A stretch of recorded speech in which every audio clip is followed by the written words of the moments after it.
ओह्यन्यः पुण्डरीकाक्षात् महाभारतकृद्भवेत् महत्वात् भारवत्वाच्च महाभारतमुच्यते निरुक्तमस्य यो वेद सर्वपापैः प्रमुच्यते स्वयं नारायणो देवो ब्रह्मरुद्रेन्द्रपूर्वकैः अर्थितो व्यासतां प्राप्य केवलं तत्त्वनिर्णयम् चकार पंचमं वेदं महाभारतसंज्ञितम् सज्ञानायानन्दविज्ञानमूर्ति प्राप्तौ पृथिवीमाश्रमे तत्र तावत्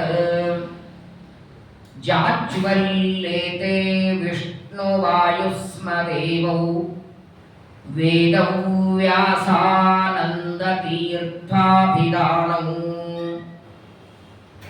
महानन्दतीर्थस्य ये भाष्यभावं मनोवाग्भिरावर्तयन्ते स्वशक्त्या सुराद्या नरान्ताः मुकुन्दप्रसादात् इमं मोक्षमेते भजन्ते सदेति आपादमौलिपर्यन्तं गुरूणामाकृतिं स्मरेत् तेन विघ्नाः प्रणश्यन्ति सिद्ध्यन्ति च मनोरथाः श्रीगुरुभ्यो नमः एवं सशन्तनुर्धीमान् देवराजर्षिसत्कृतः धर्मात्मा सर्वलोकेषु सत्यवादिति विश्रुतः स्वस्त्यस्तु सताम् अशेषसन्मङ्गलानि भवन्तु श्लोकैकश्रवणपठनमात्रेण कथा वक्तुश्च श्रोतॄणाम् निखिलकलिकतकल्मषापनूतनपटुतरे मोक्षाद्यखिलपुरुषार्थसाधनीभूते श्रीमन्महाभारते आदिपर्वणि यत्किञ्चित् पूर्वोक्तप्रमेयानुवादः हरिः ओम् हरिः ओम् हरिः ओम् श्रीगुरुभ्यो नमः ಚಾತುರ್ಮಾಸ್ಯದ ಪರ್ವಕಾಲ ಆರಂಭ ಆಯಿತು. ಕೇವಲ ಕಾಯಿ ಪಲ್ಯ ತಿನ್ನದೇ ಇರೋದು, ಹಣ್ಣು ತಿನ್ನದೇ ಇರೋದು ಮಾತ್ರ ವ್ರತ ಇಲ್ಲ. ಈ 4 ತಿಂಗಳು ಚಾತುರ್ಮಾಸ್ಯದಲ್ಲಿ ಏನು ಮಾಡಬೇಕು ಏನು ಮಾಡಬಾರದು ಅಂತ ವರಾಹ ಪುರಾಣದಲ್ಲಿ ವರಾಹದೇವರು ತಮ್ಮ ಹೆಂಡತಿಗೆ ನಿರೂಪಣೆ ಮಾಡುತ್ತಾರೆ. ಧರಣಿದೇವಿ ಭೂದೇವಿ ವರಾಹದೇವರಿಗೆ ಪ್ರಶ್ನೆಗಳನ್ನು ಕೇಳ್ತಾಳೆ ನಮ್ಮ ಪರವಾಗಿ. ಅವಳಿಗೆಲ್ಲ ಗೊತ್ತಿದೆ ಮುಂದೆ ಬರುವ ಮಾನವರಿಗಾಗಿ ವ್ರತದಲ್ಲಿ ಮಾಡಬೇಕಾದ ಕಾರ್ಯಗಳೇನು, ನಿನ್ನ ಪ್ರೀತಿ ಯಾವುದರಿಂದ ಆಗತ್ತೆ. ಬಹಳ ಸುಂದರವಾಗಿ ವರಾಹದೇವರು ನಿರೂಪಣೆ ಮಾಡ್ತಾರೆ. ಪ್ರತಿ ವರ್ಷ ವ್ರತ ಬರ್ತದೆ, ಪ್ರತಿ ವರ್ಷನೂ ಕೆಲವರು ಮಾಡ್ತಾರೆ. ಆದರೂ ನೋಡಿ, ನಿನ್ನೆ ಶುರುವಾಯಿತು, ಇವತ್ತು ಶುರುವಾಯಿತು, ಈ ವ್ರತ ಮುಗಿಯೋವರೆಗೂ ವಾಟ್ಸಪ್ಪಲ್ಲಿ ಪ್ರಶ್ನೆಗಳು. ಮಾವಿನಕಾಯಿ ಬರುತ್ತಾ, ಕೊಬ್ಬರಿ ಬರುತ್ತಾ, ಶೇಂಗಾ ಬರುತ್ತಾ, ಮುಗಿಲಿಕ್ಕೆ ಬಂದಿರ್ತದೆ ವ್ರತ. ಇನ್ನೇನು ನಾಳೆ ಶಾಖವ್ರತ ಮುಗಿತನ್ನೋವರಿಗೆ ಪ್ರಶ್ನೆನೇ, ಪ್ರತಿ ವರ್ಷನೂ ಪ್ರಶ್ನೆ. ನಿರ್ಧಾರ ಆಗೋದು ಯಾವಾಗಂತ. ಮೊದಲನೇ ವರ್ಷ ವ್ರತ ಮಾಡುವಾಗ ನೀವು ಪ್ರಶ್ನೆ ಕೇಳಿ ತಪ್ಪಿಲ್ಲ. 30 ವರ್ಷ ಮಾಡ್ತಾ ಬಂದಿರ್ತಾರೆ, 30 ವರ್ಷದಿಂದ ಮಾಡ್ತಾ ಬಂದು ಪ್ರಶ್ನೆ ತಪ್ಪಿಲ್ಲ, ಪರವಾಗಿಲ್ಲ. 30 ವರ್ಷ ಮಾಡ್ತಾ ಬಂದು ಏನೋ ನೆನಪಿಲ್ಲ ಅಂದರೆ ನಿನ್ನೆ ಮೊನ್ನೆ ಕೇಳಿಕೊಂಡು ಪ್ರಾರಂಭ ಮಾಡೋದಕ್ಕೆ ಮೊದಲು ಕೇಳ್ಕೋಬೇಕು. ನಾಳೆ ಮುಗಿಯೋವರೆಗೂ ಪ್ರಶ್ನೆನೇ ಪ್ರಶ್ನೆ. ಇವ್ರ ಆಚಾರ ಒಂದು ಹೇಳ್ತಾರೆ, ಇವ್ರ ಆಚಾರ ಒಂದು ಹೇಳ್ತಾರೆ. ಇವ್ರ ಮಾವಿನಕಾಯಿ ಬರ್ತದಂತಾರೆ, ಇವ್ರು ಬರಲ್ಲ ಅಂತಾರೆ. ಇವ್ರು ಶೇಂಗಾ ಬರ್ತದಂತಾರೆ. ಒಂದೋ ಒಂದ. ನಿಜವಾಗಿ ವಾಸ್ತವಿಕವಾಗಿ ಚಾತುರ್ಮಾಸ್ಯದಲ್ಲಿ ಏನು ತಗೊಳ್ಬೇಕು ಏನು ತಗೊಳ್ಬಾರದು ವರಾಹ ದೇವರು ಹೇಳಿಬಿಟ್ಟಿದ್ದಾರೆ. ವರಾಹ ಪುರಾಣದಲ್ಲಿ ಎಲ್ಲ ಇದೆ, ಬರೀ ಊಟದ್ದು ತಿಂಡಿಯದಲ್ಲ.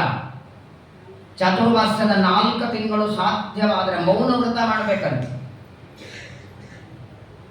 ಮೌನ ವ್ರತ ಅಂದ್ರೆ ಭಜನೆ ಪಾರಾಯಣ ಬಿಡೋದಲ್ಲ, ಪಾರಾಯಣ ಮಾಡಬೇಕು, ದೇವರ ಕಥೆಗಳನ್ನು ಹೇಳಬೇಕು. ಅದನ್ನು ಬಿಟ್ಟು ಯಾವ ಹರಟೆ ಬೇಡ. 4 ತಿಂಗಳು ಅವಶ್ಯವಾಗಿ ದೇವರು ಅನುಕೂಲ ಮಾಡಿಕೊಟ್ರೆ 4 ತಿಂಗಳು ನೆಲದ ಮೇಲೆ ಮಲಗಬೇಕು. ವೃತ ಅಂತ ಯಾಕೆ ಮಾಡಿದ್ದಾರೆ ಹೇಳಿ? ಮೊದಲನೇ ತಿಂಗಳು ಕಾಯಿ ಪಲ್ಯ ತಗೊಳ್ಬಾರ್ದು, ಹಾಲು ತಗೊಳ್ಬಾರ್ದು, ಮೊಸರು ತಗೊಳ್ಬಾರ್ದು. 2 ಕಾರಣ ಇದಕ್ಕೆ. ಒಂದು, ಈ ಸಂದರ್ಭದಲ್ಲಿ ಮಳೆಗಾಲದಲ್ಲಿ ಸಣ್ಣ ಸಣ್ಣ ಕ್ರಿಮಿಗಳು, ಹುಳಗಳು ಕಾಯಿ ಪಲ್ಯದಲ್ಲಿ ಕೂತ್ಕೊಂಡಿರ್ತವೆ, ಆರೋಗ್ಯಕ್ಕೆ ಹಾನಿಕರ.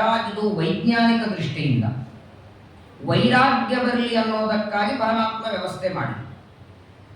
ಸಾಕಪ್ಪ, ಸ್ವಲ್ಪ ಆಹಾರದಲ್ಲಿ ನಿಗ್ರಹ ಇರಲಿ, ಸ್ವಲ್ಪ ಆಹಾರ ಕಂಟ್ರೋಲ್ ಮಾಡುವಂತ ಚಾತುರ್ಮಾಸ್ಯ ವ್ರತ ಮಾಡಿಟ್ರೆ ಅನಾವೃತಾನೇ ಬೇಕು. ಇನ್ನು ಅನಾವೃತ ಆದರೆ ಒಂದು ಕೋಸಂಬರಿ, ಒಂದು ಪಲ್ಯ, ಒಂದು ಸಾರು, ಹುಳಿ ಮಾಡಬಹುದು. ವೃತದಲ್ಲಿ ನೋಡಿ, ಆ ಹಿಂಡಿ ಈ ಹಿಂಡಿ ಇದಕ್ಕೆ ಬರುತ್ತೋ ಅದಕ್ಕೆ ಬರುತ್ತೋ 108 ಹಿಂಡಿಗಳು. ಅದಕ್ಕೆ ಅಯ್ಯೋ ನಮ್ದು ವ್ರತ ಇದೆ. ಸ್ವಾಧ್ಯಾಯ ಪ್ರವಚನ ಏವೇತಿ ನಾಕೌಮೋದ್ದಲ್ಯ ತದ್ಧಿ ತಪಸ್ತದ್ಧಿ ತಪಃ.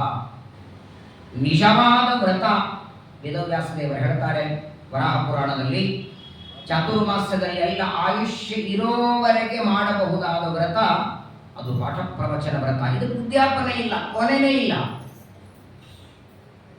ನಿನ್ನೆ ಒಂದು ಮಾತು ಹೇಳಿದೆ ನಾನು, ಏಕಾದಶಿ ಬೆಳಗ್ಗೆ ಯಾರು ಬಂದಿದ್ರಿ?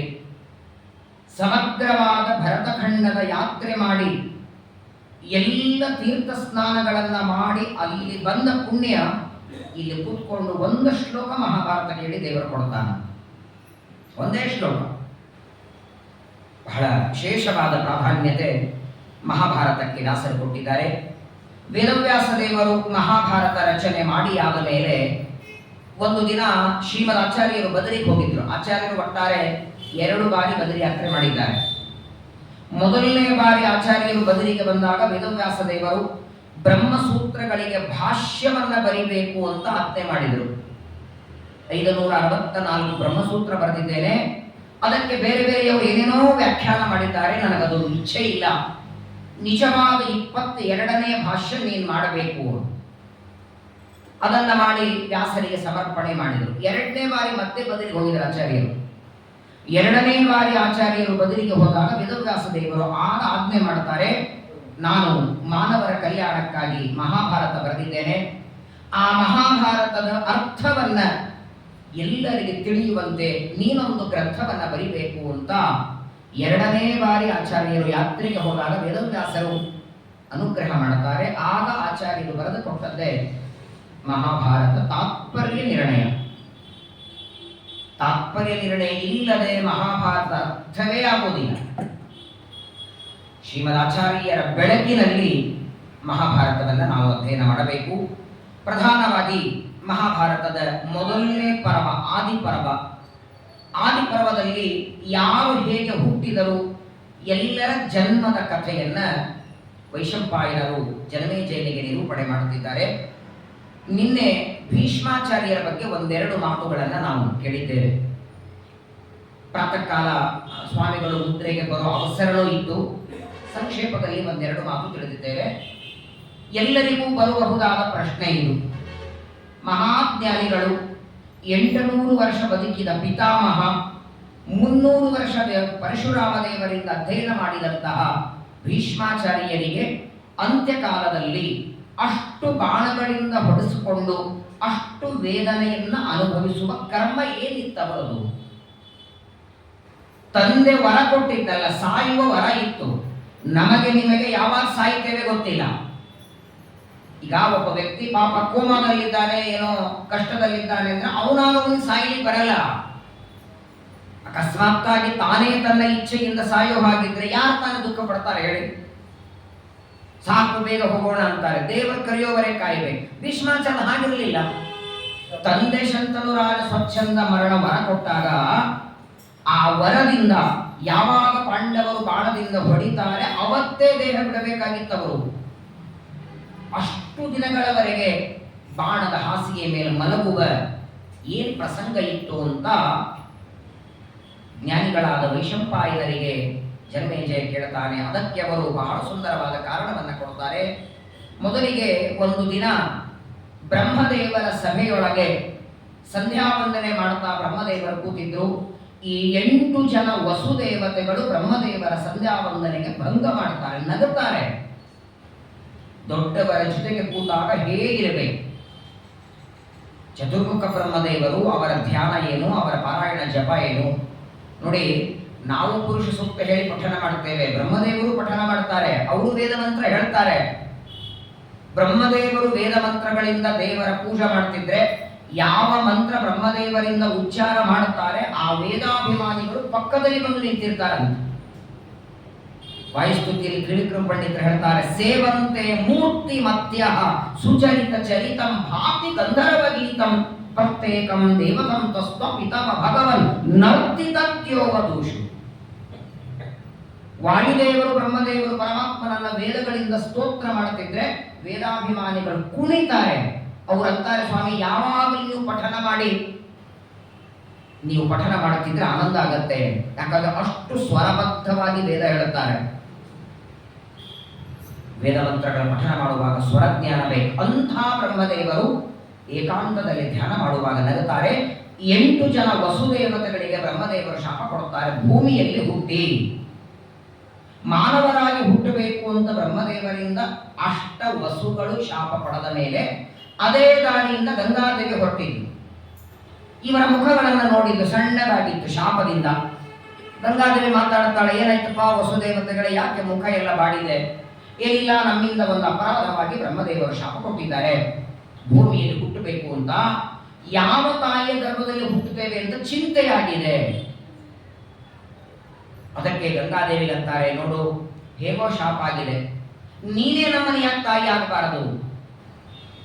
ನಿನ್ನ ಗರ್ಭದಲ್ಲಿ ನಾವೆಲ್ಲರೂ ಹುಟ್ಟಿ ಬರ್ತೇವೆ, 8 ಜನ ಹುಟ್ಟಿ ಬರ್ತೇವೆ. ಆದರೆ ನಮ್ಮ 7 ಜನರನ್ನ ಮಾತ್ರ ನೀನು ಹುಟ್ಟಿದ ಕ್ಷಣ ಕೊಂದು ಹಾಕಬೇಕು. ಮಾನವರಾಗಿ ಬಹಳ ದಿವಸ ಇರೋದಕ್ಕೆ ನಾವು ಇಚ್ಛೆ ಪಡಲ್ಲ ಅಂದ್ರಂತೆ ವಸುದೇವತೆಗಳು. ಆಗಲಿ ಅಂತ ಗಂಗಾದೇವಿ ಒಪ್ಕೊಳ್ತಾಳೆ. ಮುಂದೆ ಗಂಗಾದೇವಿಗೂ ಪ್ರತೀಪರಾಜನ ಮಗನಾದ ಶಂತನುನಿಗೂ ಮದುವೆಯಾಯಿತು. ನಿನ್ನೆ ನಾನು ವಿಸ್ತಾರವಾಗಿ ಹೇಳಿದ್ದೇನೆ. ಈ ಪೂರುರಾಜನ ನಹುಷನ ಮಗ ಯಯಾತಿ, ಯಯಾತಿಯ ಮಗ ಪೂರು, ಅವನ ವಂಶದಲ್ಲಿ ಪ್ರತೀಪ ಅಂತ ರಾಜ ಬರ್ತಾನೆ. ಅವನಿಗೆ 3 ಜನ ಗಂಡು ಮಕ್ಕಳು, ದೇವಾಪಿ, ಬಾಲ್ಹೀಕ, ಶಂತನು. ದೇವಾಪಿಗೆ ಚರ್ಮ ರೋಗ ಇತ್ತು, ಅವನು ರಾಜನಾಗೋ ಹಾಗಿರಲಿಲ್ಲ. ಎರಡನೆಯವನಿಗೆ ಬಾಲ್ಹೀಕನೇ ಕೊಡಬೇಕು ಅಂದ್ರೆ ನನ್ನದೇ ರಾಜ್ಯ ಇದೆ, ನಾನು ಬೇಡ ಅಂದ್ರೆ ಅವರು ಬಾಲ್ಹೀಕ ರಾಜರು ಒಪ್ಕೊಳ್ಳಿಲ್ಲ. ಹಿಂದೆ ಇದೇ ಬಾಲ್ಹೀಕರೇ ಪ್ರಹ್ಲಾದರಾಗಿದ್ರು. ಪ್ರಹ್ಲಾದರಾದಾಗ ಹಿರಣ್ಯಕಶಿಪುವಿನ ಮಗನಾಗಿ ನರಸಿಂಹದೇವರನ್ನ ಸ್ತಂಭದಿಂದ ದರ್ಶನ ಮಾಡಿಕೊಂಡವರು 2ನೇ ಬಾಲ್ಹೀಕ ಅವತಾರದಲ್ಲಿ ದುರ್ಯೋಧನಿಗೆ ಸಹಾಯ ಮಾಡುತ್ತಾರೆ. ಅವರು ಒಪ್ಕೊಳ್ಳಿಲ್ಲ. ಮೊದಲನೆಯವನು ಚರ್ಮ ರೋಗದಿಂದ ಹೋದ, 2ನೇಯವನು ರಾಜ್ಯ ಬೇಡ ಅಂತಾನೆ. ಹಾಗಾಗಿ 3ನೇಯವನಿಗೆ ಪ್ರತೀಪ ರಾಜ ತನ್ನ ರಾಜ್ಯವನ್ನ ಕೊಡ್ತಾನೆ. ಶಂತನು ಸಾಕ್ಷಾತ್ ವರುಣ ದೇವರು ಶಂತನುವಾಗಿ ಬ್ರಹ್ಮದೇವರ ಶಾಪದಿಂದ ಹುಟ್ಟಿ ಬಂದಿರ್ತಾನೆ. ಆ ಪ್ರತೀಪ ರಾಜ ಒಂದು ದಿನ ನದಿದಂಡೆಯಲ್ಲಿ ಕೂತ್ಕೊಂಡು ಧ್ಯಾನ ಮಾಡ್ತಿದ್ದ. ಗಂಗಾದೇವಿ ಬಂದಂತೆ ಬಂದು ಅವನು ಬಲ ತೊಡೆ ಮೇಲೆ ಕೂತ್ಲನು. ಪ್ರತೀಪ ರಾಜ ಕಣ್ಣು ತೆಗಿತಾರೆ, ಯಾರ ನೀನು ಅಂತ. ನಾನು ಯಾರು ಅಂತ ಬೇಡ, ನಿನ್ನ ತೊಡೆ ಮೇಲೆ ಕೂತಿದ್ದೇನೆ, ನನ್ನನ್ನು ಸ್ವೀಕಾರ ಮಾಡು ಅಂತ ಗಂಗಾದೇವಿ. ಪ್ರತೀಪರಾಜ ಅಂತಾನೆ, ಏನಂತ ಸ್ವೀಕಾರ ಮಾಡಲಿ? ಹೆಂಡತಿಯನ್ನು ಸ್ವೀಕಾರ ಮಾಡಲ? ನನಗೆ ಹೆಂಡತಿ ಇದ್ದಾಳೆ, 3 ಜನ ಮಕ್ಕಳು ಇದ್ದಾರೆ, ಆದರೆ ನಿನ್ನನ್ನು ಸೊಸೆಯಾಗಿ ನಾನು ಸ್ವೀಕಾರ ಮಾಡ್ತೇನೆ ಎಂದ. ಯಾಕಂದ್ರೆ ಭಾರ್ಯಾಭಾಗೋ ವಾಮ ಇತಿ ಪ್ರಸಿದ್ಧ. ನೀನು ಎಡೆ ತೊಡೆ ಮೇಲೆ ಕೂತಿದ್ರೆ ನಾನು ಹೆಂಡತಿಯನ್ನು ತಗೊಳ್ತಿದ್ದೆ, ಬಲ ತೊಡೆ ಮೇಲೆ ಕೂತಿದ್ದಿ, ನನ್ನ ಮಗನಿಗೆ ಹೆಂಡತಿಯಾಗಿ ಸೊಸೆಯಾಗಿ ಸ್ವೀಕಾರ ಮಾಡ್ತೇನೆ, ನನ್ನ ಮಗನಾದ ಶಂತನು ರಾಜನನ್ನ ವಿವಾಹ ಮಾಡಿಕೊ ಅಂತ ಗಂಗಾದೇವಿಗೆ ಪ್ರತೀಪರಾಜ ಕೇಳಿದ್ರೆ ಗಂಗಾದೇವಿ 3 ಕರಾರ ಹಾಕಿದ್ಲು. ನಿನ್ನ ಮಗನ ವಿವಾಹ ಮಾಡ್ಕೊಳ್ತೇನೆ. ಮೊದಲನೇದ್ದು, ನಾನು ಏನೇ ಕೆಲಸ ಮಾಡಿದ್ರು ನಿನ್ನ ಮಗನೂ ಪ್ರಶ್ನೆ ಕೇಳಬಾರದು, ನೀನು ಕೇಳಬಾರದು. ಏನೇ ಮಾಡಿ ಯಾಕೆ ಅಂತ ಕೇಳಬಾರದು, ಇದು ಮೊದಲನೇದು.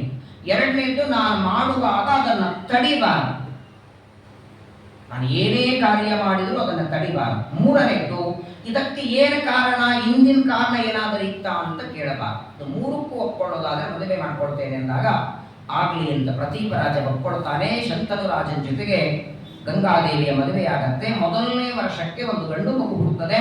ಹುಟ್ಟಿದ ಮಗುವನ್ನ ತಾನೇ ಕುತ್ತಿಗೆ ಹಿಚ್ಚಿ ಕೊಂದಾಕಿ ಬಿಡುತ್ತಾಳೆ ಗಂಗಾದೇವಿ. ಯಾಕೆ ಅಂತ ಕೇಳೋ ಹಾಗಿರಲಿಲ್ಲ. ಮೊದಲೇ ಹೇಳಿದ್ದವಳು, ನಾನು ಏನ್ ಮಾಡಿದ್ರು ಪ್ರಶ್ನೆ ಮಾಡೋ ಹಾಗಿಲ್ಲ, ಸುಮ್ಮನಾಗ್ತಾರೆ. 2ನೇ ವರ್ಷಕ್ಕೆ 2ನೇ ಮಗು, 3ನೇ ವರ್ಷಕ್ಕೆ 3, ಹೀಗೆ 7 ವರ್ಷಕ್ಕೆ 7 ಮಕ್ಕಳನ್ನ ಗಂಗಾದೇವಿ ಕೊಂದಾಕಿ ಬಿಡುತ್ತಾ. ಯಾರೂ ಪ್ರಶ್ನೆ ಕೇಳಿಲ್ಲ. 8ನೇ ಗರ್ಭ ಹುಟ್ಟಿ ಅದನ್ನು ಕುತ್ತಿಗೆ ಹಿಚ್ಚಿಗೆ ಗಂಗಾ ಕೊಲ್ಲಬೇಕು ಅಂದಾಗ ಪ್ರತೀಪರಾಜನು ಕೇಳ್ತಾನೆ. ಶಂತನು ರಾಜ ಕೇಳ್ತಾನೆ, ಯಾರು ನೀನು ಅಂತ ಕೇಳಿದ. ರಾಕ್ಷಸಿಯಂತೆ ಮಕ್ಕಳನ್ನ ಕೊಲ್ತಾ ಇದ್ದೀಯಲ್ಲ, ಅದು ನೀನೇ ಜನ್ಮ ಕೊಟ್ಟ ಮಕ್ಕಳನ್ನ ಕೊಲ್ತಾ ಇದ್ದಿ, ಯಾರು ನೀನು ಅಂತ ಕೇಳಿದ ಕ್ಷಣ ಆಗ ಅವಳಂತಾಳೆ, ನಾನು ಮೊದಲೇ ಹೇಳಿದ್ದೆ ನಾನು ಏನ್ ಮಾಡಿದ್ರು ಪ್ರಶ್ನೆ ಕೇಳಬಾರದು ಅಂತ. ನಾನು ನಿನ್ನ ಜೊತೆಗಿರೋದಿಲ್ಲ, ನಾನು ಆಕಾಶಕ್ಕೆ ಹೋಗ್ತೇನೆ.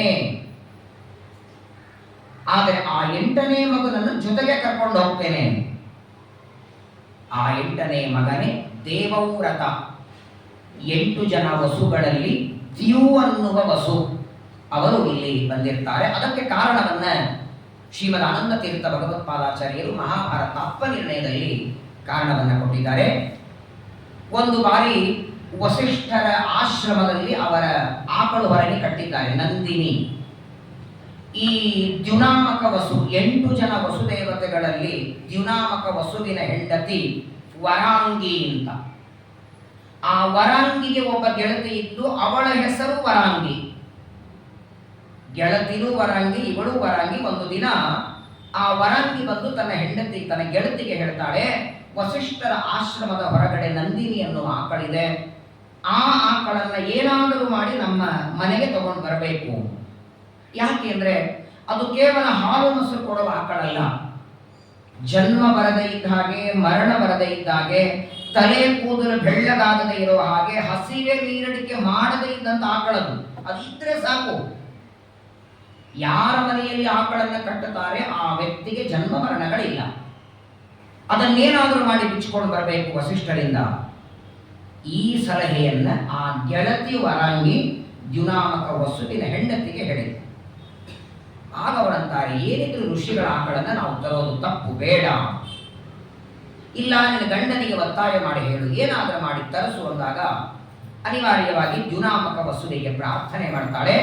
ವಸಿಷ್ಠರ ಆ ಹೆಂಡತಿ ಆ ಆಕಳನ್ನು ತರಬೇಕು. ಪ್ರಚೋದಯಾಮಾಸ ಚಯ ಕುಮಾರ್ಗೆ ಪತಿಂಹಿ ಸಂವೇತಿ ನರೇಶು ಜಾತ. ಯಾವಾಗಲೂ ಒಳ್ಳೆ ಕೆಲಸಕ್ಕೆ ಗಂಡನಿಗೆ ಪ್ರಚೋದನೆ ಹೆಂಡತಿ ಮಾಡಲಿ ತಪ್ಪಲ್ಲ. ಕಳ್ಳತನ ಮಾಡಲಿಕ್ಕೆ, ಇನ್ನೊಬ್ಬರ ಸಂಪತ್ತು ಅಪಹಾರ ಮಾಡಲಿಕ್ಕೆ, ಅಥವಾ ಇನ್ನೊಬ್ಬರ ಕಾಲು ನೋಡಿ ಅಂಥದ್ದೇ ನೀವು ತಗೊಳ್ಳಿ ಅಂತ ಸರ್ವತಾ ಹೆಂಡತಿ ಒತ್ತಾಯ ಮಾಡಬಾರದು. ಅದರಿಂದ ಏನು ಅನರ್ಥ ಅನ್ನೋದು ಈ ಕಥೆಯಿಂದ ಆಚಾರ್ಯರು ತಿಳಿಸ್ತಾರೆ. ಬೇಡ ಅಂದ್ರೂ ಹೆಂಡತಿಯ ಮಾತಿಗೆ ಒಗ್ಗಿ ಆಯಿತು ಅಂತ ಹೇಳಿದ. ರಾತ್ರಿ ಹೊತ್ತು ವಸಿಷ್ಠರ ಆ ಕಾಮ ನಂದಿನಿಯನ್ನು ತಗೊಂಡು ಬರಬೇಕು. ಇವನೇನ್ ಮಾಡಿದ, ಒಬ್ಬನೇ ಹೋಗಲಿಲ್ಲ, 7 ಜನ ತಮ್ಮಂದ್ರನ್ನ ಕರ್ಕೊಂಡು ಹೋಗ್ತಾನೆ ದ್ಯುನಾಮಕ ವಸು. ನೀವು ನನ್ನ ಜೊತೆಗೆ ಬನ್ನಿ ಅಂತ ಆ ನಂದಿನಿಯನ್ನ ಬಿಚ್ಚಿಕೊಂಡು ಬರುವಾಗ ಜೋರಾಗಿ ಒದರುತ್ತಾ ಇದೆ. ಅದರ ಧ್ವನಿ ಕೇಳಿ ವಸಿಷ್ಠರು ಹೊರಗೆ ಬಂದರು. ವಸಿಷ್ಠರು ನೋಡುತ್ತಾರೆ, ಅತ್ಯಂತ ಬಲಾತ್ಕಾರದಿಂದ ಆಕಳನ್ನ ಎಳ್ಕೊಂಡು ಹೊರಟಿದ್ದ ದ್ಯುನಾಮಕ ವಸು ಶಾಪ ಕೊಡ್ತಾರೆ, ಭೂಮಿಯಲ್ಲಿ ಹುಟ್ಟು ಅಂದರು. ಇನ್ನೊಬ್ಬರ ಸಂಪತ್ತನ್ನ ಅಪಹಾರ ಮಾಡಿದ್ದಕ್ಕೆ ನೀನು ಭೂಮಿಯಲ್ಲಿ ಹುಟ್ಟು. ನೀನು ಮಾತ್ರವಲ್ಲ, ನೀನು ಈ ಆಕಳನ್ನ ಒಯ್ಯುವಂತೆ ಮಾಡಿದ್ದು ನಿನ್ನ ಹೆಂಡತಿ, ಅವಳು ನಿನ್ನ ಜೊತೆಗೆ ಭೂಮಿಯಲ್ಲಿ ಹುಟ್ಲಿ. ಎಷ್ಟು ಶಾಪ ಕೊಟ್ಟಿದ್ರೆ ಒಳ್ಳೇದಾಗ್ತಿತ್ತು ಬ್ರಹ್ಮದೇವರು, ವಸಿಷ್ಠರು. ಯಾವ ಹೆಂಡತಿಯ ಮಾತು ಕೇಳಿ ನನ್ನ ಆಕಳನ್ನ ಅಪಹಾರ ಮಾಡುತ್ತಿದ್ದಿ, ಆ ಹೆಂಡತಿನೂ ಭೂಮಿಯಲ್ಲಿ ಬರಲಿ, ಹುಟ್ಲಿ, ಆದರೆ ನಿಮ್ಮಿಬ್ಬರ ಮದುವೆ ಆಗೋದು ಬೇಡ. ಭೂಮಿಯ ಮೇಲೆ ನಿನ್ನ ಹೆಂಡತಿ ಇದ್ದು ನೀನು ಬ್ರಹ್ಮಚರ್ಯದಿಂದ ಇರಬೇಕು. ಇದು ದ್ಯುನಾಮಕ ವಸುವಿಗೆ ಶಾಪ ಕೊಡ್ತಾರೆ. ಇನ್ನ 7 ಜನ ಅವ್ರದ್ದೇನು ತಪ್ಪಿರಲಿಲ್ಲ, ಪಾಪ ಇವನು ಕರ್ಕೊಂಡು ಬಂದಿದ್ದಲ್ಲ. ಅಣ್ಣನ ಮಾತು ಕೇಳಿ 7 ಜನ ತಮ್ಮಂದ್ರು ಆ ಆಕಳನ್ನ ಒಯ್ಯುವುದಕ್ಕೆ ಬಂದದ್ದಕ್ಕೆ ಆ 7 ಜನರಿಗೆ ಶಾಪ ಕೊಡ್ತಾರೆ, ನೀವು ಹುಟ್ಟಿದ ಕ್ಷಣ ನಿಮ್ಮ ತಾಯಿ ನಿಮ್ಮನ್ನ ಕೊಂದು ಹಾಕ್ಲಿ, ಆದರೆ ನೀವೆಲ್ಲರೂ ಹುಟ್ಟಿದ ಕ್ಷಣ ಸಾಯಬೇಕು, ಆದರೆ ನಿಮ್ಮೆಲ್ಲರ ಆಯುಷ್ಯ ಇವನಿಗೆ ಬರಬೇಕು. ಇವನ 100 ವರ್ಷ, ನಿಮ್ಮ 7 ಜನರ ಒಂದೊಂದು 100 ವರ್ಷ, ಈ ದ್ಯುನಾಮಕ ವಸು 800 ವರ್ಷ ಇವನು ಬದುಕಬೇಕು. ಮೃತ್ಯಷ್ಟಕೋತ್ತಾಮಪಿ ದೇವಾನಾಂ ಸಹ ಪ್ರಾಪ್ನೋತು ಶಸ್ತ್ರೈ ಬಹುಧಾ ನಿಕೃತ್ತಃ. ನಿಮ್ಮ 8 ಜನರ ಆಯುಷ್ಯನೂ ಬರಬೇಕು ಮಾತ್ರವಲ್ಲ, ಇವನು ಆಕಳನ್ನ ಎಷ್ಟು ವೇಗದಿಂದ ಎಳಿತ ಆಕಳಿಗೆ ತೊಂದರೆ ಕೊಟ್ಟ ಆ ದುಃಖವನ್ನ ಮರಣ ಕಾಲದಲ್ಲಿ ಇವ ಅನುಭವಿಸಬೇಕು. 8 ಜನ್ಮಗಳ 8 ಜನ್ಮಗಳ ದುಃಖ ಒಂದೇ ಜನ್ಮದಲ್ಲಿ ಇವನಿಗೆ ಮರಣಗಳಿಂದಾಗಬೇಕು. ಮೈ ತುಂಬ ಅಸ್ತ್ರ ಶಸ್ತ್ರ ಹೊಡೆಸ್ಕೊಂಡು ಇವ ರಣರಂಗದಲ್ಲಿ ಒದ್ದಾಡಬೇಕು ಅಂತ ಶಾಪ ಕೊಡ್ತಾರೆ. ಮಹಾಭಾರತ ಹೇಳ್ತದೆ ಈ ಶಾಪವನ್ನು ವಸಿಷ್ಠರು ಕೊಟ್ಟರು ಅಂತ. ಶ್ರೀಮದಾಚಾರ್ಯ ಹೇಳ್ತಾರೆ ವಸಿಷ್ಠರು ಕೊಟ್ಟದ್ದಲ್ಲ. ಸಾಮಾನ್ಯವಾಗಿ ಸಣ್ಣವರು ದೊಡ್ಡವರಿಗೆ ಶಾಪ ಕೊಟ್ಟರೆ ಹಾನಿ ಏನೂ ಇಲ್ಲ. ವಸು ಇವ ದೇವತೆ, ವಸಿಷ್ಠ ಇವರು ಋಷಿಗಳು. ಒಬ್ಬ ಋಷಿಗಳು ಒಬ್ಬ ದೇವತೆಗೆ ಶಾಪ ಕೊಟ್ಟರೆ ಏನೂ ಹಾನಿ ಇಲ್ಲ. ಹಾಗಾದರೆ ದ್ಯುನಾಮಕ ವಸುವಿಗೆ 8 ಜನ್ಮಗಳ ಆ ದುಃಖ ಅಸ್ತ್ರಗಳಿಂದ ಹೊಡೆಸಿಕೊಂಡ ದುಃಖ ಬರಲಿ ಅಂತ ಶಾಪ ಕೊಟ್ಟದ್ದು ವಸಿಷ್ಠರ ಜಟೆಯೊಳಗಿರುವ ಬ್ರಹ್ಮದೇವರು ಅಂತ ಆಚಾರ್ಯರು. ವಸಿಷ್ಠರ ಜಟೆಯೊಳಗೆ ಬ್ರಹ್ಮದೇವರು ಕೂತ್ಕೊಂಡಿದ್ರು. ಆ ಬ್ರಹ್ಮದೇವರು ಶಾಪ ಕೊಡ್ತಾರೆ. ಆ ಶಾಪದ ನಿಮಿತ್ತವಾಗಿ ನೋಡಿ, ಏನೂ ತಪ್ಪು ಮಾಡದೇ ಇದ್ದದ್ದಕ್ಕೆ 7 ಜನ ಗಂಗಾ ನದಿಯ ಹೊಟ್ಟೆಯಿಂದ ಹುಟ್ಟಿ ಸತ್ತು ಹೋಗ್ತಾರೆ. ಆ 7 ಜನರ ಆಯುಷ್ಯ ಈ ಒಬ್ಬ ಮಗನಿಗೆ ಬಂತು. ಹಾಗಾಗಿ ಪಿತಾಮಹರಾದ ಭೀಷ್ಮಾಚಾರ್ಯರು 800 ವರ್ಷ ಬದುಕುವ ಪ್ರಸಂಗ ಬಂತು. 8 ಜನ, ಅವರೆಲ್ಲರ ದುಃಖ ಇವರಿಗೊಬ್ಬರಿಗೆ ಬರಬೇಕಾಯಿತು. ಮರಣ ಕಾಲದಲ್ಲಿ ತಂದೆಯ ವರ ಇದ್ರು, ಸ್ವಚ್ಛಂದವಾಗಿ ಸಾಯುವ ವರ ಇದ್ರು, ಅಸ್ತ್ರಶಸ್ತ್ರಗಳಿಂದ ಹೊಡೆಸಿಕೊಂಡು ಆ ರಣರಂಗದಲ್ಲಿ ಬೀಳುವಂತೆ ಬ್ರಹ್ಮದೇವರ ಶಾಪ ಬಿದ್ದದ್ದರಿಂದ ಅಷ್ಟು ದುಃಖ ಬರಬೇಕಾಯಿತು. ಮುಂದೆ ಯಾವಾಗ 7 ಜನ ಮಕ್ಕಳನ್ನ ಗಂಗಾದೇವಿ ಸಂಹಾರ ಮಾಡಿದ ಮೇಲೆ 8ನೇ ಮಗು ಹುಟ್ಟುತ್ತದೆ. ಆ ಮಗುವನ್ನು ಕೊಲ್ಲಬೇಕು ಅಂದ ಕ್ಷಣ ಬೇಡ ಅಂತ ಜ್ಞಾನಿಗಳಾದಂತಹ ಪ್ರತೀಪರಾಜನು ಬೇಡ ಅಂತಾನೆ, ಶಂತನು ಬೇಡ ಅಂತಾನೆ. ಆಗ ಅವಳಂತಾಳೆ, ಇವನನ್ನು ಕರ್ಕೊಂಡು ಹೋಗ್ತೇನೆ, ನಿನ್ನ ಜೊತೆ ಬಿಡಲ್ಲ ಅಂದು. ಆ ಹುಟ್ಟಿದ 8ನೇ ಮಗನನ್ನ ದೇವವ್ರತ ಅಂತ ನಾಮಕರಣ ಮಾಡಿ ಅವನನ್ನ ಕರ್ಕೊಂಡು ಎಲ್ಲಿಗೆ ಹೋಗ್ತಾಳೆ? ಬೃಹಸ್ಪತ್ಯಾಚಾರ್ಯರ ಹತ್ರ ಬಂದು ಗಂಗಾದೇವಿ, ದತ್ತೋ ದೇವಗುರು ಶತಾರ್ಥಂ ಸಂವತ್ಸರಾಣಾಂ ಅಖಿಲಾಂಶ್ಚ ವೇದಾನ್ ಸಮಭ್ಯಯಾ ತದ್ವಶಕಾಂತರಾತ್ಮ. ಆ ದೇವವ್ರತನನ್ನ 8ನೇ ಮಗನನ್ನ ಕರ್ಕೊಂಡು ಗಂಗಾದೇವಿ ದೇವಗುರುಗಳಾದ ಬೃಹಸ್ಪತ್ಯಾಚಾರ್ಯರ ಹತ್ರ ಬಂದು ಹೇಳ್ತಾಳೆ, ಇವನು ನನ್ನ ಮಗ, ಇವನನ್ನ ನಿಮ್ಮ ಹತ್ರ ವಿದ್ಯಾಭ್ಯಾಸಕ್ಕೆ ಇಡ್ತೇನೆ, ಪಾಠ ಹೇಳಬೇಕು. ಸರಿ ಅಂತ ದೇವವ್ರತನಿಗೆ ದೇವಗುರುಗಳಾದ ಬೃಹಸ್ಪತಿಗಳು 50 ವರ್ಷಗಳವರೆಗೆ ಪಾಠ ಹೇಳುತ್ತಾರೆ. ದೇವಗುರುಗಳಾದ ಬೃಹಸ್ಪತಿಗಳಿಂದ 50 ವರ್ಷ ಎಲ್ಲ ವೇದಗಳನ್ನು ಕಲಿಸಿದರು. ಋಗ್ವೇದ, ಯಜುರ್ವೇದ, ಸಾಮವೇದ, ಅಥರ್ವಣ ವೇದ, ಸ್ಥಾಪತ್ಯ ವೇದ, ಗಂಧರ್ವ ವೇದ, ಆಯುರ್ವೇದ, ಸಕಲ ವೇದಗಳ ಜ್ಞಾನವನ್ನ 50 ವರ್ಷಗಳವರೆಗೆ ತಿಳಿಸಿಕೊಡ್ತಾರೆ. ಆ ನಂತರದಲ್ಲಿ ಗಂಗಾದೇವಿ ಏನ್ ಮಾಡ್ತಾಳೆ? 50 ವರ್ಷ ತನ್ನ ಮಗನನ್ನ ಒಂದು ಕಡೆಗೆ ಅಧ್ಯಯನಕ್ಕೆ ಬಿಟ್ಟು ಬೃಹಸ್ಪತಿಗಳಿಂದ ಮುಗಿದ ಮೇಲೆ ಆ ಮಗನನ್ನ ಕರ್ಕೊಂಡು ಪರಶುರಾಮ ದೇವರ ಹತ್ರ ಬಂದು, ಗಂಗಾದೇವಿನೇ ಪರಶುರಾಮ ದೇವರಿಗೆ ಹೇಳ್ತಾಳೆ, ಇವ ನನ್ನ ಮಗ ದೇವವ್ರತ, ಈಗಾಗಲೇ 50 ವರ್ಷ ಬೃಹಸ್ಪತಿಗಳಲ್ಲಿ ಅಧ್ಯಯನ ಮಾಡಿದ್ದಾನೆ, ಇವನಿಗೆ ನೀವು ಅಸ್ತ್ರಶಸ್ತ್ರಗಳ ಜ್ಞಾನ ಕೊಡಿ. ಸರಿ ಅಂತ ವೇದವ್ಯಾಸ ದೇವರು, ಪರಶುರಾಮ ದೇವರು ಅವನಿಗೆ ಅಸ್ತ್ರಗಳ ಬಿಡೋದು ಹೇಗೆ, ಯುದ್ಧಕ್ಕಾಗಿ ಶಸ್ತ್ರಗಳ ಬಿಡೋದು ಹೇಗೆ ಅಂತ ಹೇಳಿಕೊಡ್ತಾರೆ. ಅದು ಓದಿದರು 50 ವರ್ಷ. 50 ವರ್ಷ ಬೃಹಸ್ಪತಿಗಳಲ್ಲಿ ವೇದಾಧ್ಯಯನ, 50 ವರ್ಷ ಪರಶುರಾಮ ದೇವರಲ್ಲಿ ಅಸ್ತ್ರಶಸ್ತ್ರಗಳ ಜ್ಞಾನ. ಇಷ್ಟಕ್ಕೆ ಸಾಲಿಲ್ಲ ಗಂಗಾದೇವಿಗೆ. 100 ವರ್ಷ ಆಯ್ತಲ್ಲ. ವೇದಗಳ ಅಧ್ಯಯನ 50 ವರ್ಷ, ಅಸ್ತ್ರಶಸ್ತ್ರಗಳ 50 ವರ್ಷ ಓದಿದ ಮೇಲೆ ಸಪಂಚವಿಂಶ ಪುನರಬ್ಧ ಕಾಮ ಅಸ್ತ್ರಾಣಿ ಚಾಸ್ಯಂ ಪತೆ ಪ್ರಭೂಣಾಂ. ಮತ್ತೆ 25 ವರ್ಷಗಳ ಕಾಲ ಪರಶುರಾಮ ದೇವರ ಹತ್ರ ತಂದು, ಈಗಾಗಲೇ 50 ವರ್ಷ ಪರಶುರಾಮ ದೇವರಲ್ಲಿ ಓದಿದ್ದಾರೆ, ಮತ್ತೆ 25 ವರ್ಷಗಳವರೆಗೆ ಗಂಗಾದೇವಿ ಅಂತಾಳೆ, ಇನ್ನೂ ಹೆಚ್ಚಿನ ಪಾಠವನ್ನ ನನ್ನ ಮಗನಿಗೆ ಹೇಳಿ. ಇಲ್ಲಿಗಾಯಿತು 125 ವರ್ಷ ಆಯಿತು. ಇಷ್ಟಾದ ಮೇಲಾದರೂ ಗಂಗಾದೇವಿಗೆ ಸಮಾಧಾನ ಆಗಲಿಲ್ಲ. ಸತತ್ರ ಬತ್ವಾ ಶರಪಂಜರೇಣ. ಪರಶುರಾಮ ದೇವರಿಗೆ ಅಂತಾಳೆ, ಸ್ವಾಮಿ ನನ್ನ ಮಗನಿಗೆ ಅಸ್ತ್ರ ಶಸ್ತ್ರ ಎಲ್ಲ ಹೇಳಿದ್ರಿ, ಬೃಹಸ್ಪತಿಗಳು 50 ವರ್ಷ ವೇದ ಪಾಠ ಹೇಳಿದ್ದಾರೆ, ಆದರೆ ಇವರಿಗೆ ತತ್ವಜ್ಞಾನದ ಪಾಠ ಯಾರೂ ಮಾಡಲಿಲ್ಲ. ಅದನ್ನ ನೀವೇ ಮತ್ತೆ ಇವನಿಗೆ ಮುಂದುವರಿಸಬೇಕು ಅಂದಾಗ ಮತ್ತೆ 300 ವರ್ಷ ಪರಶುರಾಮ ದೇವರ ಹತ್ರ ಇರ್ತಾರೆ. 50 ವರ್ಷ ಬೃಹಸ್ಪತಿಗಳಲ್ಲಿ, 50 ವರ್ಷ ಪರಶುರಾಮ ದೇವರಲ್ಲಿ, ಮತ್ತೆ 25 ವರ್ಷ ಪರಶುರಾಮ ದೇವರಲ್ಲಿ, 300 ವರ್ಷ ಪರಶುರಾಮ ದೇವರಲ್ಲಿ. ಒಟ್ಟಾರೆ ಭೀಷ್ಮಾಚಾರ್ಯರು ಅಧ್ಯಯನ ಮಾಡಿದ್ದು 525 ವರ್ಷ. ಮೇರು ಪರ್ವತ ಜ್ಞಾನದೊಳಗೆ ಭೀಷ್ಮಾಚಾರ್ಯರಿಗೆ ಬರದೇ ಇದ್ದ ವಿದ್ಯೆ ಇರಲಿಲ್ಲ. ಹಾಗಾಗಿ ಇಡೀ ಮಹಾಭಾರತದಲ್ಲಿ ಯಾರಿಗೆ ಯಾವುದೇ ಧರ್ಮಶಾಸ್ತ್ರದ ಸಂದೇಹ ಬಂದ್ರೆ ಭೀಷ್ಮರಿಗೆ ಕೇಳಬೇಕು. ಅವರು ಉತ್ತರ ಕೊಟ್ಟರೆ ಎರಡನೇ ಮಾತಿಲ್ಲ. ಇಷ್ಟು ಓದಿಸಿದ ಮೇಲೆ 525 ವರ್ಷ ತನ್ನ ಮಗನನ್ನ ಚೆನ್ನಾಗಿ ಓದಿಸಿದ ಮೇಲೆ ಒಂದು ದಿನ ಈ ದೇವವ್ರತ ಗಂಗಾ ನದಿಯಲ್ಲಿ ಆಡ್ತಿದ್ದ. ದೇವವ್ರತ ಇನ್ನು ಭೀಷ್ಮ ಅಂತ ಹೆಸರು ಬಂದಿಲ್ಲ.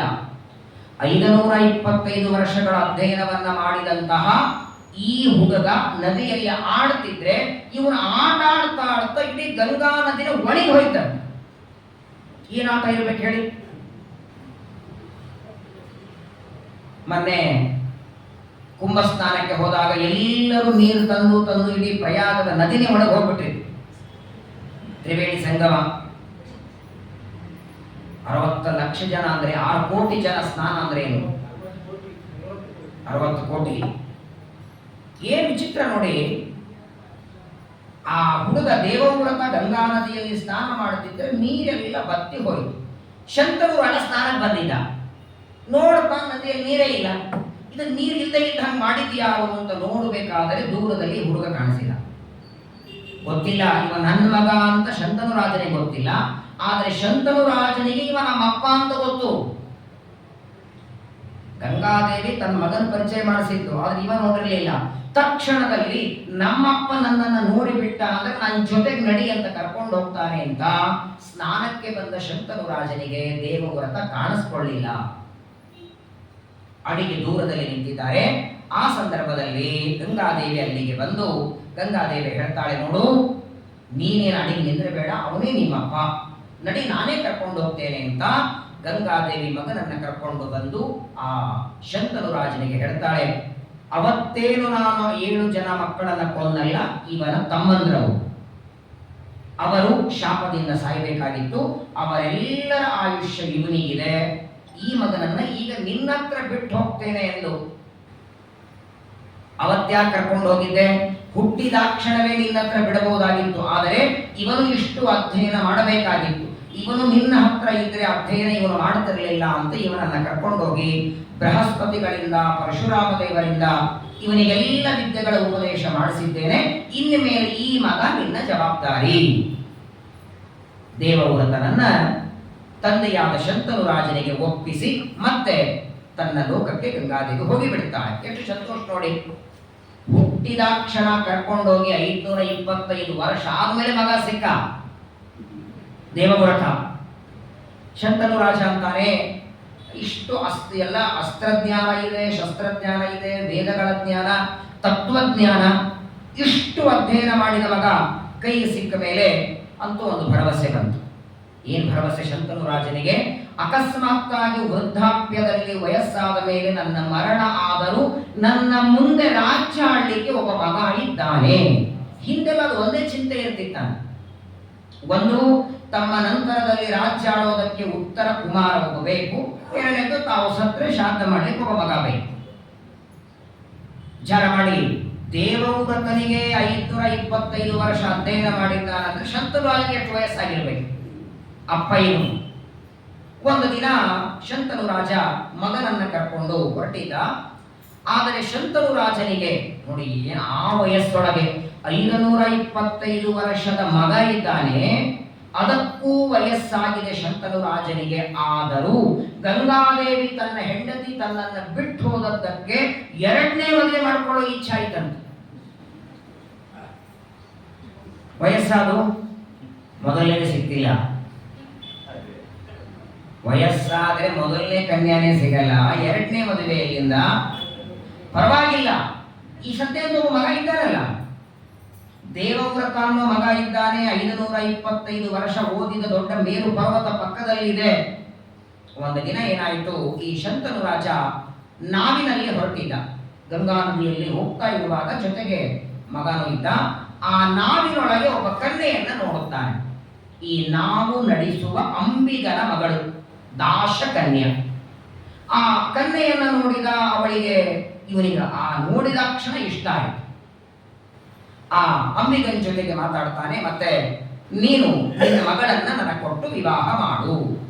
ಶ್ರುತ್ವಾ ತವ ವರಂ ತಾತ. ಅವನಂತಾನೆ, ಮದುವೆ ಮಾತು ಹೀಗೆ ತಕ್ಷಣದಲ್ಲಿ ನಿರ್ಧಾರ ಮಾಡ್ಲಿಕ್ಕಾಗಲ್ಲ, ಸ್ವಲ್ಪ ನನಗೆ ಸಮಯ ಕೊಡಿ ಎಂದ. ಅಷ್ಟು ವಯಸ್ಸಾದರೂ ಇವನು ಸಮಯ ಕೊಡಿ ಅಂತಾನೆ ಅಂಬಿಗ. ಯಾಕಂದ್ರೆ ಶಂತನವನ್ನು ನೋಡಿ ಕನ್ಯಾ ಕೊಡೋದಲ್ಲ, ಅವನ ರಾಜ್ಯ ನೋಡಿ. ರಾಜ್ಯ ಸಂಪತ್ತು ಬೇಕಾದಷ್ಟು ಆಸ್ತಿ ಇದೆ, ಏನ್ ತಪ್ಪಿಲ್ಲ ಮಗಳನ್ನ ಕೊಟ್ರೆ. ಆದರೆ ಇವನಿಗೊಂದು ಭಯ ಇತ್ತು. ಆ ಅಂಬಿಗ, ನಾವು ನಡೆಸುವ ಅಂಬಿಗ ಒಂದು ದಿನ ಶಂತನು ರಾಜನಿಗಂತಾನೆ, ನನ್ನ ಮಗಳನ್ನು ನೀನು ಅಪೇಕ್ಷೆ ಪಟ್ಟದ್ದೇನು ತಪ್ಪಲ್ಲ, ನನ್ನ ಮಗಳು ನಿನ್ನನ್ನು ವಿವಾಹ ಮಾಡ್ಕೊಳ್ಳಿಕ್ಕೆ ರೆಡಿ ಇದ್ದಾಳೆ, ಆದರೆ ಒಂದು ಭಯ ನನಗಿದೆ ಎಂದ. ಏನು ಭಯ ಇದೆ? ಯೋನ್ಯಾಂ ಜಾತಸ್ತವ ಸುತಃ ಸರಾಜ ತದನಂತರಂ. ಸಾಮಾನ್ಯವಾಗಿ ರಾಜರನ್ನ ವಿವಾಹ ಮಾಡಿಕೊಳ್ಳುವ ಉದ್ದೇಶ ಏನಿರ್ತದೆ? ನೆಕ್ಸ್ಟ್ ರಾಜ ಆಗಬೇಕು ಅಂತ ತಾನೆ, ಎಲ್ಲರ ಅಪೇಕ್ಷೆ ಅಷ್ಟೇ. ಈ ದಾಶ ಹೇಳ್ತಾನೆ, ಅಂಬಿಗ, ನನ್ನ ಮಗಳನ್ನ ಕೊಡ್ತೇನೆ, ಅಕಸ್ಮಾತ್ತಾಗಿ ನನ್ನ ಮಗಳನ್ನ ನೀನು ಮದುವೆ ಮಾಡಿಕೊಂಡ ಮೇಲೆ ಅಲ್ಲಿ ಸಂತಾನವಾದರೆ ನಿನ್ನ ರಾಜ್ಯ ಯಾರಿಗೆ? ನನ್ನ ಮಗಳಲ್ಲಿ ಹುಟ್ಟುವ ಮಗನಿಗೆ ಕೊಡ್ತೀಯೋ? ಆಲ್ರೆಡಿ ನಿನಗೊಬ್ಬ ಮಗ ಇದ್ದಾನೆ, 525 ವರ್ಷ ಅಧ್ಯಯನ ಮಾಡಿದ ದೇವವ್ರತ, ಅವನಿಗೆ ಕೊಡ್ತೀಯೋ? ಹಿರಿಯ ಮಗ ಅಂತ ನೀನು ಆ ಮಗನಿಗೆ ರಾಜ್ಯ ಕೊಟ್ರೆ ನನ್ನ ಮಗಳಲ್ಲಿ ಹುಟ್ಟುವ ಮಕ್ಕಳಿಗೆ ಏನ್ ಗತಿ? ಹಾಗಾದ್ರೆ ಕೊಡಲ್ಲ ಅಂತ ಅವನ ಮಗಳನ್ನ. ನೀನು ಹಿರಿ ಮಗ ಅಂತ ಅವನಿಗೆ ರಾಜ್ಯ ಒಪ್ಪಿಸಿದರೆ ನನ್ನ ಮಗಳು ಅನಾಥೆಯಾಗ್ತಾಳೆ, ಮಗಳಲ್ಲಿ ಹುಟ್ಟುವ ಸಂತಾನವು ಅನಾಥವಾಗತ್ತೆ. ಸರ್ವತಾ ನಾನು ಮಗಳನ್ನ ಕೊಡೋದಿಲ್ಲ. ಯಾವಾಗ ಕೊಡೋದಿಲ್ಲ ಅಂತಾನೆ ಶಂತನು ರಾಜನಿಗೆ ಮನಸ್ಸಿಗೆ ದುಃಖವಾಯಿತು. ಹೌದು ಅಂತ, ಹೌದು ನಿಜ ಅಂದ ಅವನು. ಇಷ್ಟು ದೊಡ್ಡ ಹಿರಿ ಮಗ ಇದ್ದಾಗ ಅವನಲ್ಲಿ ಹುಟ್ಟುವ ಮಗನಿಗೆ ರಾಜ್ಯ ಕೊಟ್ಟರೆ ಈ ಮಗನ ಗತಿ ಏನು? ಮನೆಗೆ ಬಂದ ಶಂತನು ರಾಜ. ಮನೆಗೆ ಬಂದು ತನ್ನ ದಿನನಿತ್ಯದ ಕಾರ್ಯಗಳನ್ನು ಮಾಡುತ್ತಿದ್ದ. ಒಂದು ದಿನ ಈ ದೇವವ್ರತನಿಗೆ ಗೊತ್ತಾಯಿತು, ಅಕೋ ನಮ್ಮ ತಂದೆ ಉದಾಸೀನ ಇದ್ದಾರೆ, 2-3 ದಿನದಿಂದ ಬಹಳ ಮಾತಿಲ್ಲ, ಕತೆ ಇಲ್ಲ, ಏನೋ ಆಗಿದೆ ಮನಸ್ಸಿನಲ್ಲಿ ಅಂತ ವಿಚಾರ ಮಾಡಿ ತಂದೆ ಜೊತೆಗೆ ಮಾತಾಡಲಿಲ್ಲ. ನೇರವಾಗಿ ಅಲ್ಲೇ ಬಂದ್ಬಿಟ್ಟ. ಯಾವ ಕನ್ಯೆಯನ್ನ ಇಚ್ಛೆ ಪಟ್ಟು ಮಾತಾಡಿದ್ರೋ ಆ ಅಂಬಿಗನ ಹತ್ರ ಬಂದು ಇವರೇ ಮಾತಾಡ್ತಾರೆ. ದೇವವ್ರತ ಅಂತಾರೆ, ನಾನು ಶಂತನು ರಾಜನ ಮಗ, ನನ್ನ ಹೆಸರು ದೇವವ್ರತ ಅಂತ, ನಿಮ್ಮ ಮಗಳನ್ನ ನಮ್ಮ ತಂದೆ ಕೊಟ್ಟು ವಿವಾಹ ಮಾಡಿ. ಇದೇ ಮಾತೆ ನಿಮ್ಮ ಅಪ್ಪನು ಕೇಳಿ ಬಂದಿದ್ದ. ಆಗ್ಲೇ ನಾನು ಹೇಳಿ ಆಯಿತು, ನಿನ್ನ ನಂತರದಲ್ಲಿ ರಾಜ ಯಾರು ಅಂತ ನಿಮ್ಮ ಅಪ್ಪನಿಗೆ ಕೇಳಿದ್ರೆ ಮಾತೇ ಬರಲಿಲ್ಲ ಬಾಯಿಯಿಂದ. ಹೇಳಬೇಕಾಗಿತ್ತು, ನಿನ್ನ ಮಗಳಲ್ಲಿ ಹುಟ್ಟುವ ಮಕ್ಕಳಿಗೆ ರಾಜ್ಯ ಕೊಡ್ತೇನೆ ಅಂತಿದ್ರೆ ನಾನು ಕನ್ಯಾದಾನ ಮಾಡ್ತಿದ್ದೆ, ನೀನಿದ್ದೀಯಲ್ಲ. ಇಷ್ಟೇ ತಾನೇ ಸಮಸ್ಯೆ. ಹಾಗಾದ್ರೆ ನನಗೆಲ್ಲಿ ರಾಜ್ಯ ಬರುತ್ತೆ ಅಂತ ನೀವು ಕನ್ಯಾದಾನ ಮಾಡ್ಲಿಕ್ಕೆ ಹೋಗ್ತಾ ಇಲ್ಲಲ್ಲ, ಹಾಗಾದ್ರೆ ಇವತ್ತೇ ನಾನು ಪ್ರತಿಜ್ಞೆ ಮಾಡ್ತೇನೆ, ನಮ್ಮ ತಂದೆಯ ರಾಜ್ಯ ನನಗೆ ಬೇಡ, ರಾಜ್ಯ ಬೇಡ, ಸಂಪತ್ತು ಬೇಡ, ಐಶ್ವರ್ಯ ಬೇಡ. ಎಲ್ಲಿ ನಾನು ಮುಂದೆ ಮದುವೆ ಆದ್ರೆ ನಾವಿಬ್ರು ಗಂಡ ಹೆಂಡತಿ ಇರ್ತೇವೆ ಅಂತ ನಿನಗೆ ಸಂದೇಹ ಬೇಡ, ನಾನು ಮದುವೆನೂ ಮಾಡ್ಕೊಡಲ್ಲ. ಸಾಕ? ಇದಕ್ಕಿಂತ ಹೆಚ್ಚಿನ ಪ್ರತಿಜ್ಞೆ ಮಾಡಲ ಅಂದ ಮೇಲೆ, ನನಗೆ ರಾಜ್ಯವೇ ಬೇಡ ಅಂದ ಮೇಲೆ ಅನಿವಾರ್ಯವಾಗಿ ನಮ್ಮ ತಂದೆಯ ರಾಜ್ಯ ನಿನ್ನ ಮಗಳಲ್ಲಿ ಹುಟ್ಟುವಂತಹ ಮಕ್ಕಳಿಗೆ, ಅರ್ಥಾತ್ ನನ್ನ ತಮ್ಮಂದರಿಗೆ ಬರ್ತದೆ.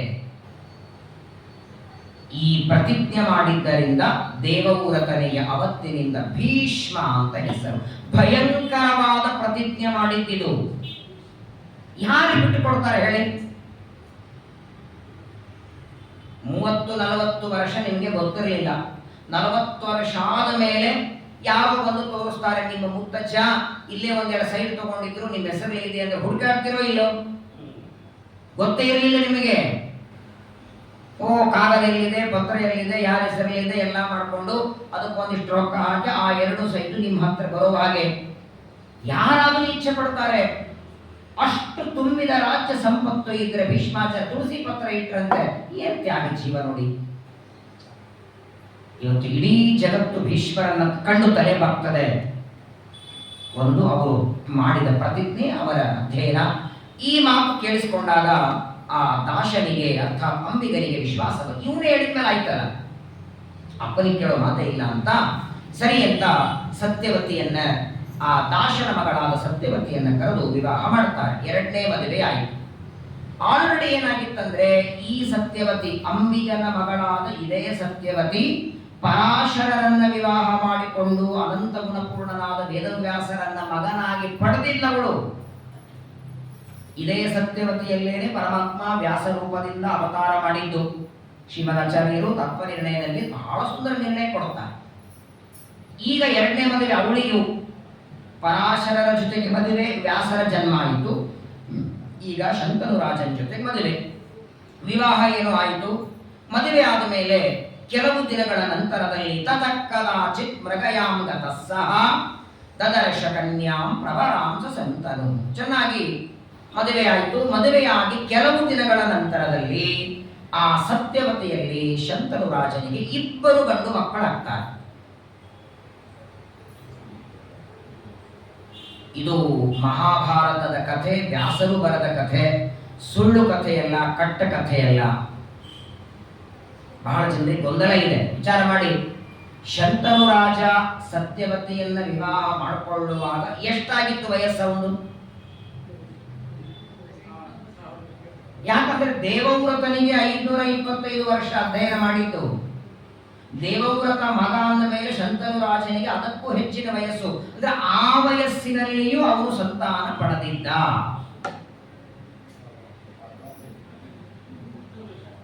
ಮದುವೆಯಾಗಿ ಒಂದು 2-3 ವರ್ಷ ಮಕ್ಕಳಾಗಲಿಲ್ಲ ಅಂದ್ರೆ ತಾವು ಟೆನ್ಷನ್ ಮಾಡಿಕೊಂಡು, ಮನೆಯಾಗಿದ್ದವ್ರಿಗೆ ಟೆನ್ಷನ್ ಕೊಟ್ಟು, 108 ಹಾಸ್ಪಿಟಲ್ ಓಡಾಡಿ, ಆ ಟೆನ್ಷನ್ ಒಳಗೆ BP ಹೆಚ್ಚಾಗಿ, ಶುಗರ್ ಹೆಚ್ಚಾಗಿ, ಅಡ್ಮಿಟ್ ಆಗಿ ಕೆಲವರು ಮೇಲೆ ಹೋದ ಗರ್ಭಪುರಾಣವೂ ಆಗಿದೆ.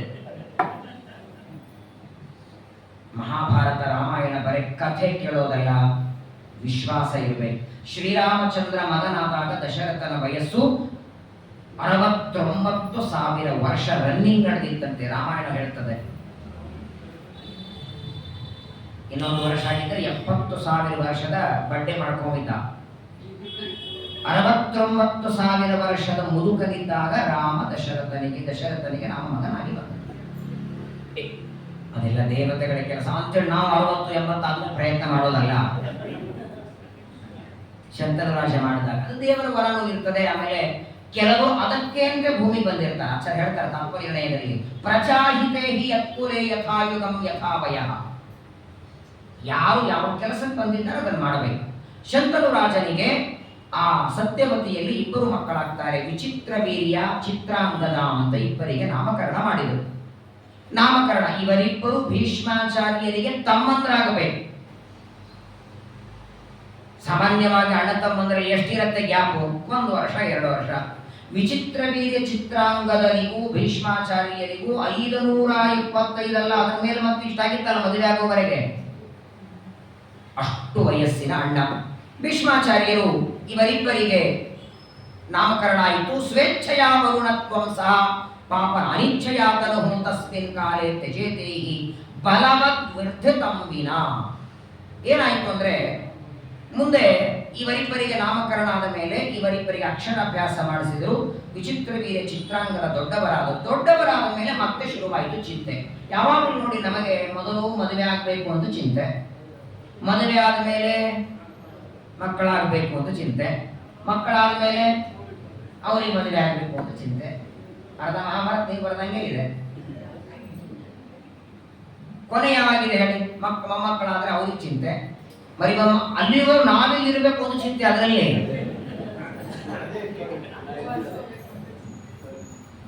ಒಬ್ಬ ಸ್ತ್ರೀ ತಿರುಪತಿಗೆ ಬಂದಿದ್ದಂತೆ, ಹೆಣ್ಮಗಳು. ಬಡತನ ಅಂದ್ರೆ ಬಡತನ.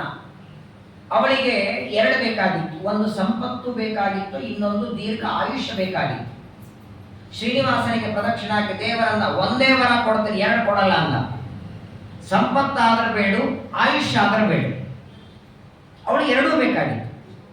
ವಿಚಾರ ಮಾಡಿದ್ದು, ಆಯುಷ್ಯ ಬೇಕು ಅಂತ ಬೇಡಿದರೆ ಆಯುಷ್ಯ ಇದ್ದು ಸಂಪತ್ತಿಲ್ಲ ಅಂದ್ರೆ ಏನ್ ಮಾಡೋದು? ಸಂಪತ್ತು ಬೇಡಿದ್ರೆ ಆಯುಷ್ಯ ಇಲ್ಲ ಅಂದ್ರೆ ಭೋಗ ಮಾಡೋದು ಎಲ್ಲಿಂದ? ವಿಚಾರ ಮಾಡಿದ್ದು ಬಹಳ ಚೆನ್ನಾಗಿ ಬುದ್ಧಿವಂತಿಕೆಯಿಂದ ವರ ಬೇಡಿದ್ದಂತೆ. ಮರಿಮೊಮ್ಮಗನನ್ನ ಬಂಗಾರದ ತೊಟ್ಲಲ್ಲಿ ತೂಗು ಹಾಗೆ ನಾನು ನೋಡಬೇಕು ಒಂದು. ಆದ್ರೆ ಮರಿಮೊಮ್ಮಗ ಹುಟ್ಟುವವರೆಗೆ ನಾನು ಬದುಕಬೇಕು ಅಂತ ಆಯ್ತು. ಬಂಗಾರ ಅಂದ್ರೆ ಸಂಪತ್ತು ಬಂದ್ಬೇಕಂತಾಯ್ತು. ಮರಿಮೊಮ್ಮಗನ ನೋಡ್ಬೇಕಂದ್ರೆ ಅಲ್ಲಿವರೆಗೆ ಬದುಕಬೇಕು. ಬಂಗಾರದ ಆ ತೊಟ್ಲಲ್ಲಿ ತೂಗಬೇಕಂದ್ರೆ ಸಂಪತ್ತು ಬೇಕು. ವಿಚಿತ್ರವೀರ್ಯ ಚಿತ್ರಾಂಗದರು ಹುಟ್ಟಿದ ಮೇಲೆ ಅವರಿಗೆ ವಿವಾಹ ಮಾಡುವಂತಹ ಜವಾಬ್ದಾರಿಯನ್ನ ತಂದೆಗೆ ಆಲ್ರೆಡಿ ವಯಸ್ಸಾಗಿದೆ ಶಂತನು ರಾಜನಿಗೆ. ಭೀಷ್ಮಾಚಾರ್ಯರಂತಾರೆ, ನೀವು ಚಿಂತೆ ಮಾಡಬೇಡಿ, ನಾನೇ ಹೋಗಿ ಇವರ ವಿವಾಹ ವ್ಯವಸ್ಥೆ ಮಾಡ್ತೇನೆ ಅಂತ ಹೊರಟ್ರಂತೆ. ಸತಸ್ಯ ವಿಶ್ವಾಸ ಕೃತೆ ಪ್ರತಿಜ್ಞಾಂ ಚಕಾರನಾಹಂ ಕರವಾಣಿ ರಾಜ್ಯಂ. ಇಡೀ ಮಹಾಭಾರತದಲ್ಲಿ ಒಂದು ಪಾತ್ರ ನೀವು ನೋಡಿ, ಏನ್ ಭೀಷ್ಮಾಚಾರ್ಯರ ತ್ಯಾಗ. ತಂದೆಗಾಗಿ ಬ್ರಹ್ಮಚರ್ಯ ತಾಳಿದರು, ತಂದೆಗಾಗಿ ರಾಜ್ಯ ಬಿಟ್ರು, ತಂದೆ ಎರಡನೇ ಮದುವೆ ಮಾಡೋದಕ್ಕೆ ತಾವು ಮದುವೆ ಮಾಡ್ಕೊಳ್ಳೋದು ಬಿಟ್ರು. ಈಗ ಎರಡನೇ ಜವಾಬ್ದಾರಿ ತಮ್ಮಂದರಿಗೆ ಕನ್ಯಾ ತರಬೇಕು. ಯಾರು ಕೊಡ್ತಾರೆ? ಆ ಕಾಲದಲ್ಲಿ ಸ್ವಯಂವರ ಅಂತ ಮಾಡ್ತಿದ್ರು, ಕ್ಷತ್ರಿಯರು ಮಾಡ್ತಿದ್ರು ಅದನ್ನ. ಭೀಷ್ಮಾಚಾರ್ಯ ಗೊತ್ತಾಯಿತು, ಕಾಶಿಯೊಳಗೆ ವಾರಾಣಸಿಯೊಳಗೆ ಒಬ್ಬ ರಾಜ ಇದ್ದಾನೆ. ಆ ರಾಜನಿಗೆ 3 ಜನ ಮಕ್ಕಳಿದ್ದಾರೆ, ಅಂಬ, ಅಂಬಿಕಾ, ಅಂಬಾಲಿಕಾ. ಆ ಕಾಶಿರಾಜ ತನ್ನ 3 ಜನರ ಸ್ವಯಂವರ ಇಟ್ಟಿದ್ದಾನೆ. ಸ್ವಯಂವರ ಅಂದ್ರೆ ಯಾರು ಬಂದು ಗೆದ್ದು ತಗೊಂಡು ಹೋಗ್ಬೋದು, ಇವರೇ ಬರಬೇಕು ಅವರೇ ಬರಬೇಕು ಅಂತಿಲ್ಲ. ಯಾರಾದ್ರೂ ಬರಬೇಕು, ಅಲ್ಲೇನು ಪಣ ಇಟ್ಟಿರ್ತಾರೆ ಅದನ್ನು ಗೆಲ್ಲಬೇಕು, ತಗೊಂಡು ಹೋಗಬೇಕು. ಇಲ್ಲಿ ಏನಾಗಿತ್ತಂದ್ರೆ, ಈ ಅಂಬಿಕಾ, ಅಂಬಾಲಿಕಾ ಮತ್ತು ಅಂಬ ಅನ್ನುವ 3 ಜನರೊಳಗೆ ಈ ಅಂಬ ಅನ್ನುವಳು ಭೀಷ್ಮಾಚಾರ್ಯರ ಮೂಲ ರೂಪದ ಹೆಂಡತಿ, ವರಾಂಗಿ. ಬ್ರಹ್ಮದೇವರ ಶಾಪದಿಂದ ಅಂಬೆಯಾಗಿ ಹುಟ್ಟಿದ್ದು. ಈ ಅಂಬೆ ಇನ್ನೂ ಭೀಷ್ಮಾಚಾರ್ಯರು ವಾರಾಣಸಿ ಬಂದಿರಲಿಲ್ಲ, ಆಲ್ರೆಡಿ ಸ್ವಯಂವರ ಶುರುವಾಗ್ಬಿಟ್ಟಿತ್ತು. ಆ ಸ್ವಯಂವರದಲ್ಲಿ ಸಾಲ್ವರಾಜ ಬಂದಿದ್ದ, ಭಾರಿ ನೋಡೋದಕ್ಕೆ ಚೆನ್ನಾಗಿದ್ದ. ಸಾಲ್ವರಾಜ ಅಂಬೆಯನ್ನ ನೋಡಿದ, ಇಷ್ಟ ಆಯ್ತು ಅವನಿಗೆ ಸ್ವಯಂವರದಲ್ಲಿ. ಬರೀ ಸಾಲ್ವರಾಜ ಮಾತ್ರವಲ್ಲ, ಅಂಬೆನೂ ಸಾಲ್ವರಾಜನನ್ನ ಇಷ್ಟಪಟ್ಟಿದ್ಲು. ಪರಸ್ಪರವಾಗಿ ಇಬ್ಬರು ಒಬ್ಬರನ್ನೊಬ್ಬರು ಇಷ್ಟಪಟ್ಟಿದ್ದಾರೆ, ಇನ್ನೇನು ಇವರಿಬ್ಬರ ಮದುವೆ ಆಗಬೇಕು. ಆಗ ಬಂದು ಭೀಷ್ಮಾಚಾರ್ಯ. ಸಾಲ್ವರಾಜ ಅಂಬೆಯನ್ನ ಅಲ್ಲಿ ವಿವಾಹ ಮಾಡಿಕೊಳ್ಳಬೇಕು ಅಂದಾಗ ಅಲ್ಲಿಗೆ ಬರ್ತಾರೆ. ಬಂದ್ರೆ ಅನಾಯಾಸವಾಗಿ, ಯಾಕಂದ್ರೆ 25 ವರ್ಷ ಪರಶುರಾಮ ದೇವರಿಂದ ಓದಿದ್ದಾರೆ. ತಮ್ಮ ಅಸ್ತ್ರಬಲ ವಿದ್ಯಾಬಲದಿಂದ ಎಷ್ಟು ಜನ ರಾಜಕುಮಾರರ ಸ್ವಯಂವರಕ್ಕೆ ಬಂದಿದ್ರು ಎಲ್ಲರನ್ನ ಸೋಲಿಸಿ ಕಾಶಿರಾಜನಿಗೆ ಹೇಳ್ತಾರೆ. ಆ ಕಾಶಿರಾಜ ಅಂದ, ಅಲ್ಲ ಸ್ವಾಮಿ, ಸ್ವಯಂವರಕ್ಕೆ ಯಾರೇ ಬಂದ್ರು ಕನ್ಯೆಯರನ್ನ ಗೆದ್ದು ತಾವು ಮದುವೆ ಮಾಡ್ಕೊಳ್ಳಿ ಗೆಲ್ತಾರೆ, ನೀವ್ ಯಾಕೆ ಬಂದ್ರಿ ಅಂದ್ರೆ, ಯಾಕಂದ್ರೆ ಪ್ರತಿಜ್ಞೆ ಮಾಡಿರಲ್ಲ, ನೀವು ಮದುವೆ ಮಾಡ್ಕೊಳ್ಳೋದಿಲ್ಲ ಅಂತ ನಿಮ್ ತಂದೆಗೆ ಮಾತು ಕೊಟ್ಟೇರಿ. ಮಾತು ಕೊಟ್ಟದಕ್ಕೆ ನಿಮ್ ತಂದೆ 2ನೇ ಮದುವೆ ಆಗಿದೆ, ಮತ್ತೆ ನಿಮಗೆ ಮದುವೆ ಮಾಡ್ಕೊಳ್ಳೋ ಅಪೇಕ್ಷೆ ಇಲ್ಲ ಅಂದ್ರೆ ಕನ್ಯೆಯರನ್ನ ಗೆದಿಯೋದಕ್ಕೆ ಯಾಕೆ ಬಂದ್ರಿ? ಭೀಷ್ಮಾಚಾರ್ಯರಂತಾರೆ, ನೀನು ಸ್ವಯಂವರ ಇಡುವಾಗ ಹಾಗೆ ಹೇಳಿದ್ಯಾ? ಯಾರು ಗೆಲ್ತಾರೆ ಅವರೇ ಮಾಡ್ಕೋಬೇಕು ಅಂತ ನೀನು ಹೇಳಿಲ್ಲ, ಗೆದ್ದವರನ್ನ ತಗೊಂಡು ಹೋಗ್ಬೇಕಷ್ಟೇ. ಈಗ ನಾನು ಬಂದದ್ದು ನನ್ನ ತಮ್ಮಂದರಿಗೆ ಮದುವೆ ಮಾಡಬೇಕು ಅಂತ ಬಂದಿದ್ದೇನೆ. ನಾನು ಮದುವೆ ಮಾಡ್ಕೊಳ್ಳದೆ ಇದ್ರೂ ಕೂಡ ನನ್ನ ತಮ್ಮಂದರನ್ನ ಇವರನ್ನ ಕರ್ಕೊಂಡು ಹೋಗಿ ಮದುವೆ ಮಾಡ್ತೇನೆ. ಅಷ್ಟೊತ್ತಿಗೆ ಸಾಲ್ವರಾಜ ಬಂದ. ಸಾಲ್ವರಾಜ ಬಂದು ಭೀಷ್ಮಾಚಾರ್ಯಗಂತಾನೆ, ಸ್ವಾಮಿ ನೀವು ಕರ್ಕೊಂಡು ಹೋಗೋ ಹಂಗಿಲ್ಲ ಅಂದ. ಬೇಕಾದ್ರೆ 3 ಜನರಲ್ಲಿ ಅಂಬಿಕಾ, ಅಂಬಾಲಿಕಳನ್ನ ಕರ್ಕೊಂಡು ಹೋಗಿ ಅಂಬೆಯನ್ನ ಮಾತ್ರ ಇಲ್ಲೇ ಬಿಡಿ. ಯಾಕಂದ್ರೆ ನಾನು ಅವಳನ್ನ ಇಷ್ಟಪಟ್ಟಿದ್ದೇನೆ, ಅವಳು ನನ್ನನ್ನು ಇಷ್ಟಪಟ್ಟಿದ್ದಾಳೆ, ನಮ್ಮಿಬ್ಬರ ಮದುವೆ ಆಗಬೇಕು. ಇಲ್ಲ ಅಂದ್ರೆ ಭೀಷ್ಮಾಚಾರ್ಯ, ನಾನು ಗೆದ್ದದ್ದು 3 ಜನರನ್ನ, ವಿವಾಹದಲ್ಲಿ 3 ಜನರನ್ನ ಇಟ್ಟಿದ್ದಾರೆ, ಪಣಕ್ಕೆ 3 ಜನರನ್ನ ಗೆದ್ದಿದ್ದೇನೆ, ಹಾಗಾದ್ರೆ ನಾನು ಕರ್ಕೊಂಡು ಹೋಗ್ತೇನೆ ಅಂತ ಭೀಷ್ಮರು ಇಲ್ಲೇ ಬಿಡಿ ಅಂತ ಸಾಲ್ವ. ಯುದ್ಧ ಶುರುವಾಯಿತು ಇಬ್ಬರ ಮಧ್ಯದಲ್ಲಿ. ಭೀಷ್ಮಾಚಾರ್ಯರಿಗೂ ಶಾಲ್ವರಾಜನಿಗೂ ಯುದ್ಧ ಶುರುವಾದರೆ ಅನಾಯಾಸವಾಗಿ ಸೋಲಿಸಿ ಬಿಡುತ್ತಾರೆ ಭೀಷ್ಮರು. ಪರಶುರಾಮ ದೇವರಿಂದ ವಿದ್ಯೆ ಪಡೆದವರೇ. ಭೀಷ್ಮಾಚಾರ್ಯರು ಸಾಲ್ವರಾಜನನ್ನ ಸೋಲಿಸಿ ಅಂಬ, ಅಂಬಿಕಾ, ಅಂಬಾಲಿಕರನ್ನ ಕರ್ಕೊಂಡು ಬಂದು ಆ 3 ಜನರಿಗೆ ಹೇಳಿದರಂತೆ, ನಮ್ಗೆ 2 ತಮ್ಮಂದರಿದ್ದಾರೆ, 3 ಜನ ಅವರ ಮದುವೆ ಆಗ್ಬೇಕು. ಅಲ್ಲ, ಒಬ್ಬೊಬ್ಬರು ಯಾಗೋದು, 3ನೇವಳು ಯಾರಿಗೆ ಆಗೋದು? ಅದರೊಳಗೆ ಅಂಬೆ ಅಂತ ಹೇಳ್ತಾಳೆ ಭೀಷ್ಮಾಚಾರ್ಯರಿಗೆ, ನಾನ್ ಮದುವೆ ಆಗೋದಿಲ್ಲ ಅಂದು.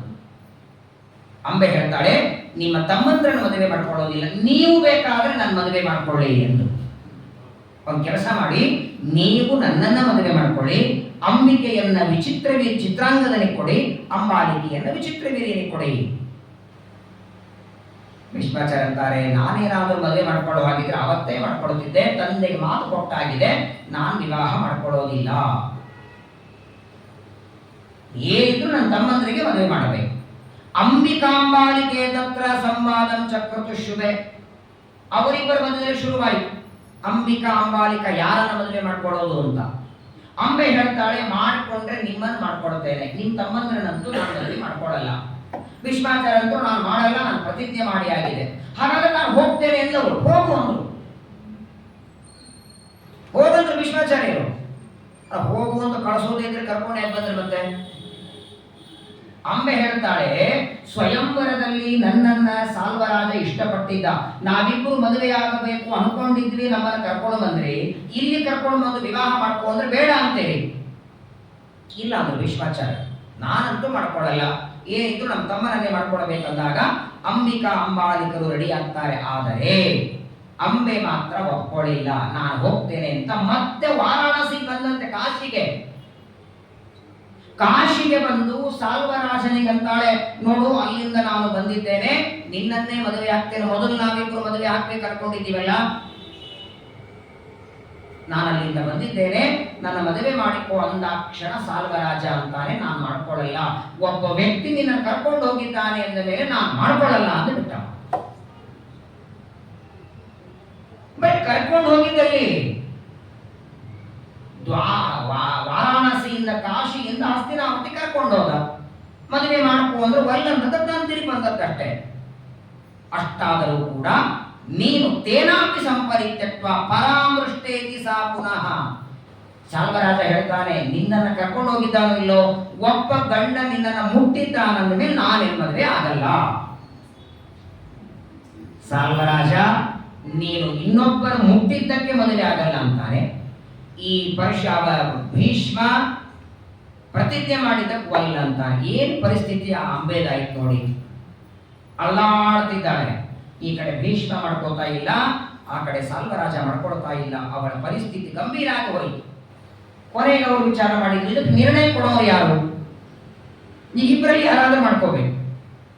ಸಾಲ್ವರಾಜ ಆದ್ರೂ ಮಾಡ್ಕೋಬೇಕು, ಭೀಷ್ಮ ಆದ್ರೂ ಮಾಡ್ಕೋಬೇಕು. ಸಾಲ್ವರಾಜ ಅಂತಾನೆ, ನೀನು ಇಲ್ಲೇ ಇದ್ದಿದ್ರೆ ನಾನು ಮಾಡ್ಕೊಳ್ತಿದ್ದೆ, ನಿನ್ನನ್ನ ಎಳ್ಕೊಂಡು ಒಬ್ಬರು ಕರ್ಕೊಂಡು ಹೋದ ಮೇಲೆ ನಾನು ಮಾಡ್ಕೊಳ್ಳೋದಿಲ್ಲ ಅಂದಾಕ್ಷಣ ಇವಳು ವಿಚಾರ ಮಾಡಿದ್ಲು, ಇಲ್ಲ ಭೀಷ್ಮರನ್ನ ಕೇಳೋದೇ ಉತ್ತಮ. ಮತ್ತೆ ಬಂದು ಭೀಷ್ಮಾಚಾರ್ಯ ಅಂತ, ನೋಡಿ ನಾನು ಸಾಲ್ವರಾಜನ ಹತ್ರ ಹೋದೆ, ನಮ್ಮಿಬ್ಬರಿಗೆ ನಡೀಬೇಕಾದ ಮದುವೆ ತಪ್ಪಿಸಿದವರೇ ನೀವು ನನ್ನನ್ನು ಕರ್ಕೊಂಡು ಬಂದಿರಲಿಲ್ಲ ಅಂದ್ರೆ ಸಾಲ್ವ ನನ್ನ ಮದುವೆ ಆಗ್ತಿದ್ದ, ಈಗ ನೀವೇ ನನ್ನ ಮದುವೆ ಆಗಬೇಕು ಅಂದಾಕ್ಷಣ ಭೀಷ್ಮಾಚಾರ್ಯರಂತಾರೆ, ನೀ 100 ವರ್ಷ ನಾನು ಕೇಳಿದ್ರು ನಾನು ಇದೇ ಉತ್ತರ ಕೊಡೋದು, ನಾನು ಮದುವೆ ಆಗಲಾರೆ, ಅದೇನ್ ಮಾಡ್ಕೊಂಗಿಲ್ಲ ನೋಡ್ತೇನೆ ಅಂತ ಪರಶುರಾಮ ದೇವರ ಹತ್ರ ಹೋದ್ಲು. ಯಾವ ಪರಶುರಾಮ ದೇವರಿಂದ 300 ವರ್ಷ ಅಭ್ಯಾಸ ಮಾಡಿರಿ, ನಿಮ್ ಗುರುಗಳ ಹತ್ರ ಹೋಗಿ ನೀವು ಕಂಪ್ಲೇಂಟ್ ಮಾಡ್ತೇನೆ, ಹೋಗಂದ್ರು ಭೀಷ್ಮಾಚಾರ್ಯ. ಬಂದ್ರಂತೆ ಪರಶುರಾಮ ದೇವರ ಹತ್ರ ಬಂದು ಹೇಳ್ತಾಳೆ, ಅಂಬೆ ಹೇಳ್ತಾಳೆ, ನಿಮ್ಮ ಶಿಷ್ಯ ನನ್ನನ್ನ ಅಲ್ಲಿಂದ ಎಳ್ಕೊಂಡು ಬಂದು ಈಗ ಪಾಣಿಗ್ರಹಣ ಮದುವೆ ಮಾಡ್ಕೋ ಅಂದ್ರೆ ಬೇಡ ಅಂತಾನೆ, ನೀವೇ ನನ್ನನ್ನ ಭೀಷ್ಮಾಚಾರ್ಯ ಜೊತೆಗೆ ಮದುವೆ ಮಾಡಿಸ್ಬೇಕು ಅಂತ ಅಂಬೆ ಪರಶುರಾಮ ದೇವರಲ್ಲಿ ಹೇಳಿದಾಗ ಪರಶುರಾಮ ದೇವರಂತರ ಚಿಂತೆ ಮಾಡಬೇಡ ನಾನು ಮಾಡಿಸ್ತೇನೆ ಅಂದ್ರು. ಕರೆದ್ರು ಭೀಷ್ಮಾಚಾರ್ಯರನ್ನ, ಏನಯ್ಯ ಮದುವೆ ಮಾಡ್ಕೋ ಇವಳನ್ನ. ಆಗಲ್ಲ ಸ್ವಾಮಿ ಅಂದ್ರು ಅವರು. ಹೆಂಗಾಗಲ್ಲ ಅಂತೆ, ಮಾಡ್ಕೊಳ್ಳೇಬೇಕು ನೀನು, ಇಲ್ಲ ಅಂದ್ರೆ ಯುದ್ಧಕ್ಕೆ ಬಾ ಅಂದ್ರು. ನಡ್ರಿ ಅಂತ ಶುರುವಾಯ್ತು. ಗುರು ಶಿಷ್ಯರ ಮಧ್ಯದಲ್ಲಿ ಯುದ್ಧ. ಪರಶುರಾಮ ದೇವರಿಗೂ ಭೀಷ್ಮಾಚಾರ್ಯರಿಗೂ ಯುದ್ಧ ನಡೀತದೆ, ಒಂದು ಅಂಬೆಯ ಮದುವೆಗಾಗಿ. ಸಾಮಾನ್ಯವಾಗಿ ಈ ತರಹದ ಪ್ರಸಂಗ ಮಹಾಭಾರತದಲ್ಲಿ ಕೇಳ್ತೀವಿ ನಾವು ಬೇರೆ ಬೇರೆ ಕಡೆಗೆ, ಗುರುಗಳ ಶಿಷ್ಯರು. ಆದರೆ ಇಲ್ಲಿ ಭೀಷ್ಮಾಚಾರ್ಯರು ವಾಸ್ತವಿಕವಾಗಿ 525 ವರ್ಷ ಓದಿದರು, ಅನಂತ ಗುಣಪೂರ್ಣ ಪರಮಾತ್ಮ ಪರಶುರಾಮ ದೇವ, ಅವನಿಗೆ ಸೋಲೇ ಇಲ್ಲ, ಎಂದಿಗೂ ದೇವರಿಗೆ ಸೋಲಿಲ್ಲ, ಯಾವ ಅವತಾರದಲ್ಲೂ ಸೋಲಿಲ್ಲ ಅವನಿಗೆ. ಇನ್ನೊಬ್ಬರಿಂದ ಸೋಲು ಇಲ್ಲ, ಇನ್ನೊಬ್ಬರಿಂದ ಪರಾಭವ ಇಲ್ಲ, ಯಾರೋ ಇವನನ್ನು ಹೊಡೆದರು ಅಂತಿಲ್ಲ. ಆದರೆ ನೋಡಿ, ಪರಶುರಾಮ ದೇವರಿಗೂ ಭೀಷ್ಮಾಚಾರ್ಯರಿಗೂ ಯುದ್ಧ ನಡೆದರೆ ಸ್ವಲ್ಪತ್ತು ಯುದ್ಧ ಮಾಡಿ ಪರಶುರಾಮ ದೇವರು ಸೋಲ್ತಾರೆ ಭೀಷ್ಮರ ಜೊತೆಗೆ. ಪರಶುರಾಮ ದೇವರು ಯುದ್ಧ ಮಾಡಿ ಮಾಡಿ ಸೋಲ್ತಾರೆ. ಆಗ ಅಂಬೆಗೆ ಹೇಳ್ತಾರೆ, ನೋಡು, ನನ್ನನ್ನು ಸೋಲಿಸಿಬಿಟ್ಟ ಅಮ್ಮ ಯುದ್ಧದಲ್ಲಿ, ಅವನ ಶಕ್ತಿ ಬಹಳ ಇದೆ, ಪರಾಕ್ರಮ ಇದ್ದಾನೆ, ಬೇಡ ಅಂತಾನೆ ಮದುವೆ ಬಿಟ್ಟು ಬಿಡುವ ಅಂದ್ರೆ ಅಂತೆ ಪರಶುರಾಮ. ನಾನು ಪ್ರಯತ್ನ ಮಾಡಿನೋ ಇಲ್ಲೋ, ನೀನು ಮದುವೆ ಆಗಬೇಕು ಅಂತ ನಾನು ಅವನ ಜೊತೆಗೆ ಯುದ್ಧ ಮಾಡಿ ಅವನನ್ನ ಸೋಲಿಸೋದಕ್ಕೆ ಪ್ರಯತ್ನ ಮಾಡಿದೆ, ಆಗಲಿಲ್ಲ, ಯುದ್ಧ ಬೇಡ, ಅಯ್ಯೋ ಅವನಿಗೆ ಮದುವೆ ಬೇಡ ಅಂತಾರೆ. ಏನಿದು? ಅನಂತ ಗುಣಪೂರ್ಣನಾದ ಪರಮಾತ್ಮನಿಗೆ ಪರಶುರಾಮ ದೇವರು ಭೀಷ್ಮಾಚಾರ್ಯ ಸೋಲಿಸೋದಂದ್ರೆ ಏನು? ಶ್ರೀಮದಾಚಾರ್ಯ ಚೆನ್ನಾಗಿ ಬರೀತಾರೆ ನೋಡಿ. ಆಚಾರ್ಯರಂತಾರೆ, ಅನಂತ ಶಕ್ತಿ ಸಕಲಾಂತರಾತ್ಮ ಯಹ ಸರ್ವವಿತ ಸರ್ವದರ್ಶಿ ಚ ಸರ್ವಜಿತ ನಯತ್ ಸಮೋ ಅನ್ಯಃ ಅಸ್ತಿ ಕಥಂ ಚ ತತ್ರ ಕಥಂ ಹ್ಯ ಶಕ್ತಿ ಪರಮಸ್ಯ ತಸ್ಯ. 14 ಲೋಕಾತ್ಮಕ ಬ್ರಹ್ಮಾಂಡದೊಳಗೇನೆ ಅಪರಿಮಿತವಾದ ಅನಂತ ಶಕ್ತಿ ಉಳ್ಳವನು ಪರಮಾತ್ಮ, ಸರ್ವಾಂತರ್ಯಾಮಿ, ಸರ್ವಜ್ಞ, ಎಂದಿಗೂ ಅಪಜಯವಿಲ್ಲ. ಅವನಿಗಲ್ಲದೆ ಅವನು ರಥದಲ್ಲಿದ್ರೆ ಅರ್ಜುನನಿಗೆ ಅಪಜಯ ಸಿಕ್ಕಿಲ್ಲ ಅಲ್ವಾ? ಯತ್ರ ಯೋಗೇಶ್ವರ ಕೃಷ್ಣೋ ಯತ್ರ ಪಾರ್ಥೋ ಧನುರ್ಧರಃ ತತ್ರ ಶ್ರೀಹಿ ವಿಜಯ. ಸಾರಥಿಯಾಗಿ ರಥದಲ್ಲಿ ಕೂತಂತಹ ಅರ್ಜುನನಿಗೆ ವಿಜಯ ಸಿಕ್ತು. ಇನ್ನು ಸ್ವತಂತ್ರನಾದ ಪರಶುರಾಮ ದೇವರು ಯಾಕೆ ಭೀಷ್ಮಾಚಾರ್ಯರ ಜೊತೆಗೆ ಯುದ್ಧ ಮಾಡಿ ಸೋತು ಹೋಗಿ ಬಿಟ್ರು ಅಂದ್ರೆ ಆಚಾರ್ಯರ ಕರ್ತಾರೆ, ಭೀಷ್ಮಂ ಸ್ವಭಕ್ತಂ. ಪರಶುರಾಮ ದೇವರು ಸೋಲೋದಕ್ಕೆ ಕಾರಣ ಭೀಷ್ಮಂ ಸ್ವಭಕ್ತಂ ಯಶಸಾಭಿಪೂರಯನ್ ವಿಮೋಹಯನ್ ಆಸುರಾಂಶ್ಚೈವ ರಾಮಃ ಜಿತ್ವೈವ ಭೀಷ್ಮಂ ಚ ನಜಘಾನ ದೇವ. ಒಬ್ಬ ಮಧ್ವಾಚಾರ್ಯ ಇರಲಿಲ್ಲ ಅಂದ್ರೆ ಏನು ಸಮಸ್ಯೆ ನಮ್ಗೆ ನೋಡಿ.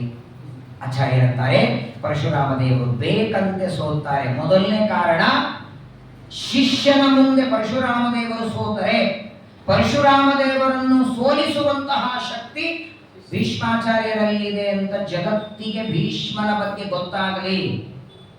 ಅದರಿಂದ ಲಾಭ ಏನು? ಅದರಿಂದ ಲಾಭ ಇಬ್ಬರಿಗೆ ಎರಡಾಗತ್ತೆ. ದೇವತೆಗಳೆಲ್ಲ ಅನಂತ ಗುಣಪೂರ್ಣನಾದರೂ ಪರಮಾತ್ಮ ಭೀಷ್ಮರ ಮುಂದೆ ಸೋಲ್ತಾನೆ, ಇದು ದೇವರ ಲೀಲೆ ಅಂತ ಸಜ್ಜನರು ತಿಳಿತಾರೆ. ಅಂದು ಪರಶುರಾಮನಿಗಿಂತಲೂ ಭೀಷ್ಮನಲ್ಲಿ ಶಕ್ತಿ ಹೆಚ್ಚು ಅಂತ ಅಸುರರಿಗೆ ಅಜ್ಞಾನ, ವಿಪರೀತ ಜ್ಞಾನ ಬರ್ತದೆ. ಇದು ಒಂದು ಕಾರಣ. ಇನ್ನೊಂದು ಕಾರಣ, ಪರಶುರಾಮ ದೇವರ ಸೋಲೋದಕ್ಕೆ ಭೀಷ್ಮ ತನ್ನ ಭಕ್ತರು ಏನೇ ಪ್ರತಿಜ್ಞೆ ಮಾಡಲಿ ಅದನ್ನು ಪೂರ್ಣ ಮಾಡಬೇಕಾದದ್ದು ದೇವರು.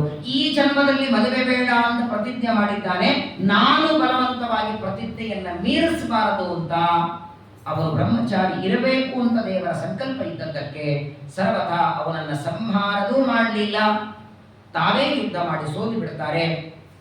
ಆದರೆ ಅಂಬೆಗೆ ಮಾತ್ರ ಬಹಳ ದುಃಖ ಆಯಿತು.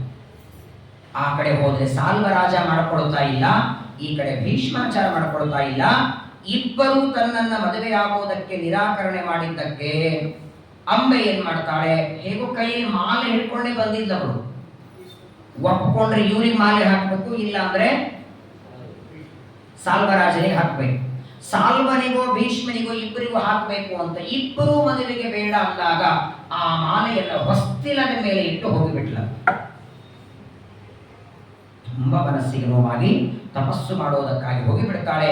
ಅಂಬೆ ಹೋದ ಮೇಲೆ ಭೀಷ್ಮಾಚಾರ್ಯರು ಅಂಬಿಕಾ ಅಂಬಾಲಿಕಾ ಅವರಿಬ್ಬರನ್ನ ಇಬ್ಬರು ತಮ್ಮಂದರಿಗೆ ಕೊಟ್ಟು ವಿವಾಹ ಮಾಡಬೇಕು ಅಂತಾರೆ.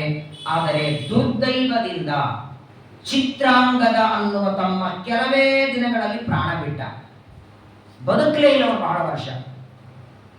ಆಗ ಇರುವ ಇಬ್ಬರು ಕನ್ಯೆಯರನ್ನ ಒಬ್ಬನಿಗೆ ಗಟ್ಟಿ ಹಾಕಿಬಿಟ್ರು ಭೀಷ್ಮಾಚಾರ್ಯ. ವಿಚಿತ್ರ ವೀರ್ಯನಿಗೇನೆ ಅಂಬಿಕಾ ಅಂಬಾಲಿಕರನ್ನು ಕೊಟ್ಟು ಮದುವೆಯಾಗತ್ತೆ. ಸತ್ಯವತಿ ಎಲ್ಲಿಲ್ಲದ ಆನಂದ, ತನ್ನ ವಂಶ ಬೆಳೆಯುತ್ತಲ್ಲ. ಮೊದಲನೇದು ಚಿತ್ರಾಂಗದ ಅನ್ನೋ ಮಗ ಸತ್ತೋದ ಅಂತ ದುಃಖ ಆಗಿತ್ತು ಸತ್ಯವತಿಗೆ, ಪರವಾಗಿಲ್ಲ ಇನ್ನೊಬ್ಬ ಮಗನಿಂದ ವಂಶ ಬೆಳೀತದೆ ಅಂತ. ಆದರೆ ವಿಚಿತ್ರ ವೀರ್ಯ ಇಬ್ಬರನ್ನ ವಿವಾಹ ಮಾಡಿಕೊಂಡೇನೋ ಸರಿ, 7 ವರ್ಷ ಅವರ ಜೊತೆಗೆ ಸಂಸಾರ ಮಾಡ್ತಾನೆ, ಸಂತಾನ ಆಗಲಿಲ್ಲ, ಅವನೂ ಪ್ರಾಣ ಬಿಟ್ಟ. ತಾಯಿಯ ಕಣ್ಣೆದರಿಗೆ ಇಬ್ಬರೂ ಮಕ್ಕಳು ಹೋಗಿದ್ದಾರೆ. ಇದೇ ಮಾತಿನಿಂದಲೇ ನನ್ನ ಮಗಳಲ್ಲಿ ಹುಟ್ಟು ಮಕ್ಕಳಿಗೆ ರಾಜ್ಯ ಕೊಡಬೇಕಂತೆ ಭೀಷ್ಮಾಚಾರ್ಯರು ಪ್ರತಿಜ್ಞೆ ಮಾಡಿದ್ದು. ಆದರೆ ಸತ್ಯವತಿಯಲ್ಲಿ ಹುಟ್ಟಿದ ಇಬ್ಬರೂ ಮಕ್ಕಳು ಕಣ್ಣೆದುರಿಗೆ ಪ್ರಾಣ ಬಿಡುತ್ತಾರೆ, ಅಳತಾಳೆ. ಆಗ ಸತ್ಯವತಿ ಭೀಷ್ಮರನ್ನ ಕರೆದಂತೆ, ಭೀಷ್ಮಾಚಾರ್ಯರನ್ನ ಕರೆದು, ನೋಡು, ನಾನು ನಿನ್ನ ತಂದೆಯ ಮದುವೆಗೆ ನೀನೇ ಕಾರಣ. ಅವತ್ತು ನೀನು ಪ್ರತಿಜ್ಞೆ ಮಾಡಿದಿ ಅಂತ ನಿಮ್ಮಪ್ಪ ನನ್ನ ಮದುವೆ ಮಾಡಿಕೊಂಡ. ಈಗ ನಿನ್ನ ಇಬ್ಬರು ತಮ್ಮಂದರ ಮದುವೆಯನ್ನು ನೀನೇ ಮಾಡಿದ್ದಿ. ಈಗ ಈ ಇಬ್ಬರು ತಮ್ಮಂದರ ಹೆಂಡಂದರಲ್ಲಿ ಸಂತಾನವು ನೀನೇ ಕೊಡಬೇಕು. ತಮ್ಮನ ಹೆಂಡಂದರಲ್ಲಿ ನಾನೇ ಸಂತಾನ ಕೊಡೋದು ಅಂತ ಭೀಷ್ಮರು. ಯಾಕಾಗಲ್ಲ? ಹಿಂದಿನ ಕಾಲದಲ್ಲಿ ನಿಯಮ ಇತ್ತದು. ಅಕಸ್ಮಾತ್ತಾಗಿ ಅಣ್ಣ ತಮ್ಮಂದರ ಹೆಂಡತಿ ಸತ್ತೋದ್ರೆ ಅವರಲ್ಲಿ ಸಂತಾನವನ್ನ ಬೇರೆ ಬೇರೆ ಪದ್ಧತಿಗಳಿವೆ. 6 ಪದ್ಧತಿ ಹೇಳ್ತಾರೆ. ಇವಾಗೇನು ಬೇರೆ ಬೇರೆ ನಮ್ಮ ಸ್ವಾಮಿಗಳ ಕಥೆಗಳೆಲ್ಲ ಕೇಳ್ತೀವಿ. ಮಂತ್ರಾಕ್ಷತೆಯಿಂದ ಸಂತಾನ ಆಯಿತು, ಹಣ್ಣು ಕೊಟ್ಟದ್ದಕ್ಕೆ ಸಂತಾನ ಆಯಿತು, ದರ್ಶನ ಮಾಡಿಕೊಂಡದ್ದಕ್ಕೆ ಸಂತಾನ ಆಯಿತು. ಸಂತಾನ ಆಗೋದಕ್ಕೆ ದೇಹ ಸಂಬಂಧನೇ ಆಗಬೇಕು ಅಂತಿಲ್ಲ, ಏನಾದರೂ ಮಾಡಿ ಅವರಲ್ಲಿ ಸಂತಾನ ಕೊಡಬೇಕು. ಆ ಜವಾಬ್ದಾರಿ ನಿನಗೆ ಅಂತ ಸತ್ಯವತಿ ಭೀಷ್ಮರಿಗೆ ಕೈ ಜೋಡಿಸಿದ್ರು. ಭೀಷ್ಮಾಚಾರ್ಯ ಅಂತಾರೆ, ತಂದೆಗಾಗಿ ನಾನು ಮದುವೆ ಮಾಡಿಕೊಳ್ಳಿಲ್ಲ. ನೀವು ನಮ್ಮ ತಂದೆಯ ಮದುವೆ ಆಗೋದಕ್ಕಾಗಿ ರಾಜ್ಯನೂ ಬಿಟ್ಟೆ. ತಮ್ಮಂದ್ರ ಮದುವೆ ಮಾಡೋ ಕೆಲಸ ನಂದಿತ್ತು, ಮಾಡಿಸಿದೆ. ಅವರು ಅನಾರೋಗ್ಯದಿಂದ ಅವರು ಸತ್ತು ಹೋದರೆ ಇವರಲ್ಲಿ ಸಂತಾನ ನಾನು ಪಡೆಯಲ್ಲ, ಆಗೋದಿಲ್ಲ ನನ್ನ ಕಡೆಯಿಂದ. ಹಾಗಾದ್ರೆ ಸತ್ಯವತಿ ಅಂತಾಳೆ, ಹಾಗಾದರೆ ನನ್ನ ವಂಶ ಇಲ್ಲೇ ನಿಂತು ಹೋಯ್ತಲ್ಲ, ನೀನು ರಾಜ್ಯ ಬೇಡ ಅಂತಿ. ಈ ನನ್ನ ಮಕ್ಕಳಲ್ಲಿ ಹುಟ್ಟು ಮಕ್ಕಳಿಗೆ ರಾಜ್ಯ ಕೊಡೋಣ. ಮಕ್ಕಳಂತೂ ಇಬ್ಬರ ಮೇಲೆ ಹೋದರು, ಸೊಸೆಂದ್ರಲ್ಲಿ ಸಂತಾನ ಇಲ್ಲ. ಹಾಗಾದರೆ ಶಂತನು ರಾಜನ ರಾಜ್ಯದ ಮುಂದಿನ ವಾರಸ್ದಾರ ಯಾರು? ಈಗ ನೀನು ನಿನ್ನ ತಮ್ಮಂದ್ರ ಹೆಂಡಂದರಲ್ಲಿ ಸಂತಾನ ಕೊಡಲಿಲ್ಲ ಅಂದ್ರೆ ನಿನ್ನ ತಂದೆಯ ಸಂಪೂರ್ಣ ರಾಜ್ಯವನ್ನ ದುಷ್ಟರಾದ ರಾಜರು ಬಂದು ಆಕ್ರಮಣ ಮಾಡ್ತಾರೆ. ಏನ್ ಮಾಡ್ತಿ? ವ್ಯವಸ್ಥೆ ಮಾಡು. ಇಲ್ಲ ಅಂತಾರೆ ಭೀಷ್ಮಾಚಾರ್ಯ. ಹೆಂಗಮ್ಮ ಮಾತಾಡ್ತೀರಿ? ಇವತ್ತು ಕ್ಷತ್ರಿಯನಿಗೆ ಅವನ ಧರ್ಮ ಇರ್ತದೆ, ಅದೆಲ್ಲ ಜ್ಞಾನಿಗಳಿಗೆ ಯೋಗ ಸಾಮರ್ಥ್ಯದಿಂದ ಕಣ್ಣಿನ ದೃಷ್ಟಿಯಿಂದಲೂ ಸಂತಾನ ಕೊಡೋರಿದ್ರು, ಅವರು ಕೊಡಬಹುದು, ನಾನು ಕೊಡಲ್ಲ ಅಂತಾರೆ ಭೀಷ್ಮರು. ಅವರನ್ನು ಮುಟ್ಟೋದು ನನ್ನ ಕರ್ತವ್ಯ ಅಲ್ಲ, ಆ ಊಹೆನೂ ನಾನು ಮಾಡೋದಿಲ್ಲ, ನಾನಂತೂ ಸರ್ವತಾ ಕೊಡೋದಿಲ್ಲ. ಇವಳಂತಾಳೆ ನಮ್ಮ ಕುಲಾವೃತ್ತಿ ಆಗೋದು ಹೇಗೆ ಅಂತ ಅವಳ ಚಿಂತೆ ಒಂದು, ಇವಳ ಚಿಂತೆ ಒಂದು. ಮುಗಿತಾನೆ ಇಲ್ಲ ಇಬ್ಬರ ಮಧ್ಯದಲ್ಲಿ. ಭೀಷ್ಮಾಚಾರ್ಯರನ್ನ ಬೇಕಾದಷ್ಟು ಕಾಡುತ್ತಾಳೆ, ಬೇಡುತ್ತಾಳೆ. ತ್ವಮೇವ ಕುಲವೃದ್ಧಾಸಿ. ಹೇಳ್ತಾರೆ ಭೀಷ್ಮಾಚಾರ್ಯರು ಸತ್ಯವತಿಗೆ, ಅಮ್ಮ ನೀನೇ ನನಗೆ ಮಾತು ಹೇಳಬಹುದಾ? ಸಣ್ಣವರೇನಾದರೂ ತಪ್ಪು ಮಾಡಿದ್ರೆ ತಪ್ಪು ಅಂತ ತಾಯಿ ಹೇಳಬೇಕು, ನೀನೇ ಬಂದು ನನ್ನ ಸಂತಾನ ಪಡೆಯುತ್ತೆಲ್ಲ. ಇಬ್ಬರ ಮಾತುಕತೆಯಾದ ಮೇಲೆ ಸತ್ಯವತಿ ಅಂದು, ನೋಡು, ನಾನೇನು ಸಂತಾನಕ್ಕೆ ಇಷ್ಟು ಒತ್ತಾಯ ಮಾಡ್ತಾ ಇರೋದೇ ಒಂದು ಕಾರಣಕ್ಕೆ, ನಿಮ್ಮ ತಂದೆಯ ರಾಜ್ಯದ ಮುಂದಿನ ಜವಾಬ್ದಾರಿ ಏನು? ಭೀಷ್ಮರಂದು, ಇದಕ್ಕೆ ಬೇರೆ ಏನಾದರೂ ಉಪಾಯ ಮಾಡಬಹುದಲ್ಲ? ಒಟ್ಟಿಗೆ ನಿನ್ನ ಇಬ್ಬರು ಸೊಸೆಂದರಲ್ಲಿ ಮಕ್ಕಳಾಗಬೇಕಲ್ವಾ, ಅದಕ್ಕೆ ಬೇರಾದ್ರೂ ವಿಚಾರ ಮಾಡೋಣ, ನಾನಂತೂ ಮಾಡಲ್ಲ ಅಂದ ಕ್ಷಣ ಯಾವಾಗ ಬರೀ ಬಹಳ ದೊಡ್ಡದಿದೆ, ನಾನು ಹೇಳಿಲ್ಲ ನಿಮಗೆ. ಸತ್ಯವತಿ ಮತ್ತು ಭೀಷ್ಮರ ಮಧ್ಯದಲ್ಲಿ ಏನು ಸಂವಾದ ಇದೆ ನೋಡಿ, ಇಬ್ಬರ ಮಾತುಕತೆ ಅದೇ 3 ದಿನ ಕೇಳಬಹುದು. ಬಹಳ ಚೆನ್ನಾಗಿ ಹೇಳ್ತಾರೆ ಭೀಷ್ಮಾಚಾರ್ಯರು. ಈ ತರಹದ ಪ್ರಸಂಗ ಬಂದ್ರೆ ಏನು ಮಾಡಬೇಕು? ಸತ್ಯವತಿ ಅಂತ ಅದೆಲ್ಲ ಸರಿ, ಈಗ ನಿನ್ನ ತಮ್ಮ ಹೆಂಡಂದ್ರಿಗೆ ಯಾರೂ ಗತಿ ಇಲ್ಲ ಅಂತೇಳಿ ಸಂತಾನ ಕೊಡು ಅಂದ್ರೆ ಎಷ್ಟು ಕ್ಷತ್ರಿಯ ಧರ್ಮ ಅಂದ್ರೇನು, ಮದುವೆ ಅಂದ್ರೇನು, ಯಾರು ಯಾರಿಗೆ ಸಂತಾನ ಕೊಡಬೇಕು, ಏನ್ ಪದ್ಧತಿ, ಬಹಳ ಸುಂದರ ಮಾತಾಡ್ತಾರೆ ಭೀಷ್ಮರು. ಯಾವಾಗ ಕೊನೆಗೆ ಭೀಷ್ಮರನ್ನಿಂದ ಆಗೋದೇ ಇಲ್ಲ ಅಂತ ನಿರಾಕರಣ ಮಾಡಿದರೋ ಆಗ ಸತ್ಯವತಿಗೆ ಹಿರಿಮಗ ನೆನಪಾಯಿತು. ಅನಂತ ಗುಣಪೂರ್ಣನಾದ ಸರ್ವಜ್ಞನಾದ ಸರ್ವೋತ್ತಮನಾದ ಪರಮಾತ್ಮ ವೇದವ್ಯಾಸ ರೂಪದಿಂದ ತನ್ನ ಮಗನಾಗಿ ಹುಟ್ಟಿದ ವ್ಯಾಸರು ಹುಟ್ಟಿದ ಮೇಲೆ ತಾಯಿ ಹೇಳಿದರಂತೆ ಸತ್ಯವತಿಗೆ, ಏನು ವರ ಬೇಡು ಕೊಡ್ತೇನೆ. ಸತ್ಯವತಿ ಅಂತಾಳೆ, ಈಗೇನು ವರ ಬೇಡ, ನಾನು ಯಾವಾಗ ಕರೆದಾಗ ಏನು ಮಾಡು ಅಂತ ಮಾಡ್ಬೇಕು ನೀನು. ತಥಾಸ್ತು ಅಂದಿದ್ರು. ಕರೆದಾಗ ಬರ್ತೇನೆ, ನೀನು ಹೇಳಿದ್ದು ಮಾಡ್ತೇನೆ ಅಂತ ತಾಯಿಗೆ ವರ ಕೊಟ್ಟದ್ದರಿಂದ ಆ ನೆನಪಾಗಿ ತಕ್ಷಣದಲ್ಲಿ ಸ್ಮರಣೆ ಮಾಡ್ತಾಳೆ ಬಂದು ವ್ಯಾಸರು. ಅನಂತ ಗುಣಪೂರ್ಣನಾದ ವೇದವ್ಯಾಸರು ಬಂದ ಕ್ಷಣ ವೇದವ್ಯಾಸರಿಗೆ ಆವಿರ್ಬಭೂವಾಸು ಜಗಜ್ಜನಿತ್ರ, ಆಚಾರ್ಯರು ಚೆನ್ನಾಗಿ ಹೇಳ್ತಾರೆ ನೋಡಿ, ಸಮಗ್ರ ಜಗತ್ತಿಗೆ ತಂದೆಯಾದ 14 ಲೋಕದ ಒಡೆಯ ಪ್ರತ್ಯಕ್ಷ ಆಗಿ ಬಂದ ಅಂತೆ. ಬಂದು ಸತ್ಯವತಿಗೆ ತಾಯಿಗೆ ನಮಸ್ಕಾರ ಮಾಡ್ತಾನೆ. ನೀನು ಸ್ಮರಣೆ ಮಾಡಿದಿ, ನಾನು ಬಂದಿದ್ದೇನೆ, ಏನ್ ಬೇಕು? ಸತ್ಯವತಿ ಅಂತಾಳೆ, ನೀ ನನಗೊಂದು ಮಾತು ಕೊಟ್ಟಿದ್ದಿ, ನಾನು ಹೇಳಿದ್ದು ಕಾರ್ಯ ಮಾಡ್ತೇನೆ ಅಂತ.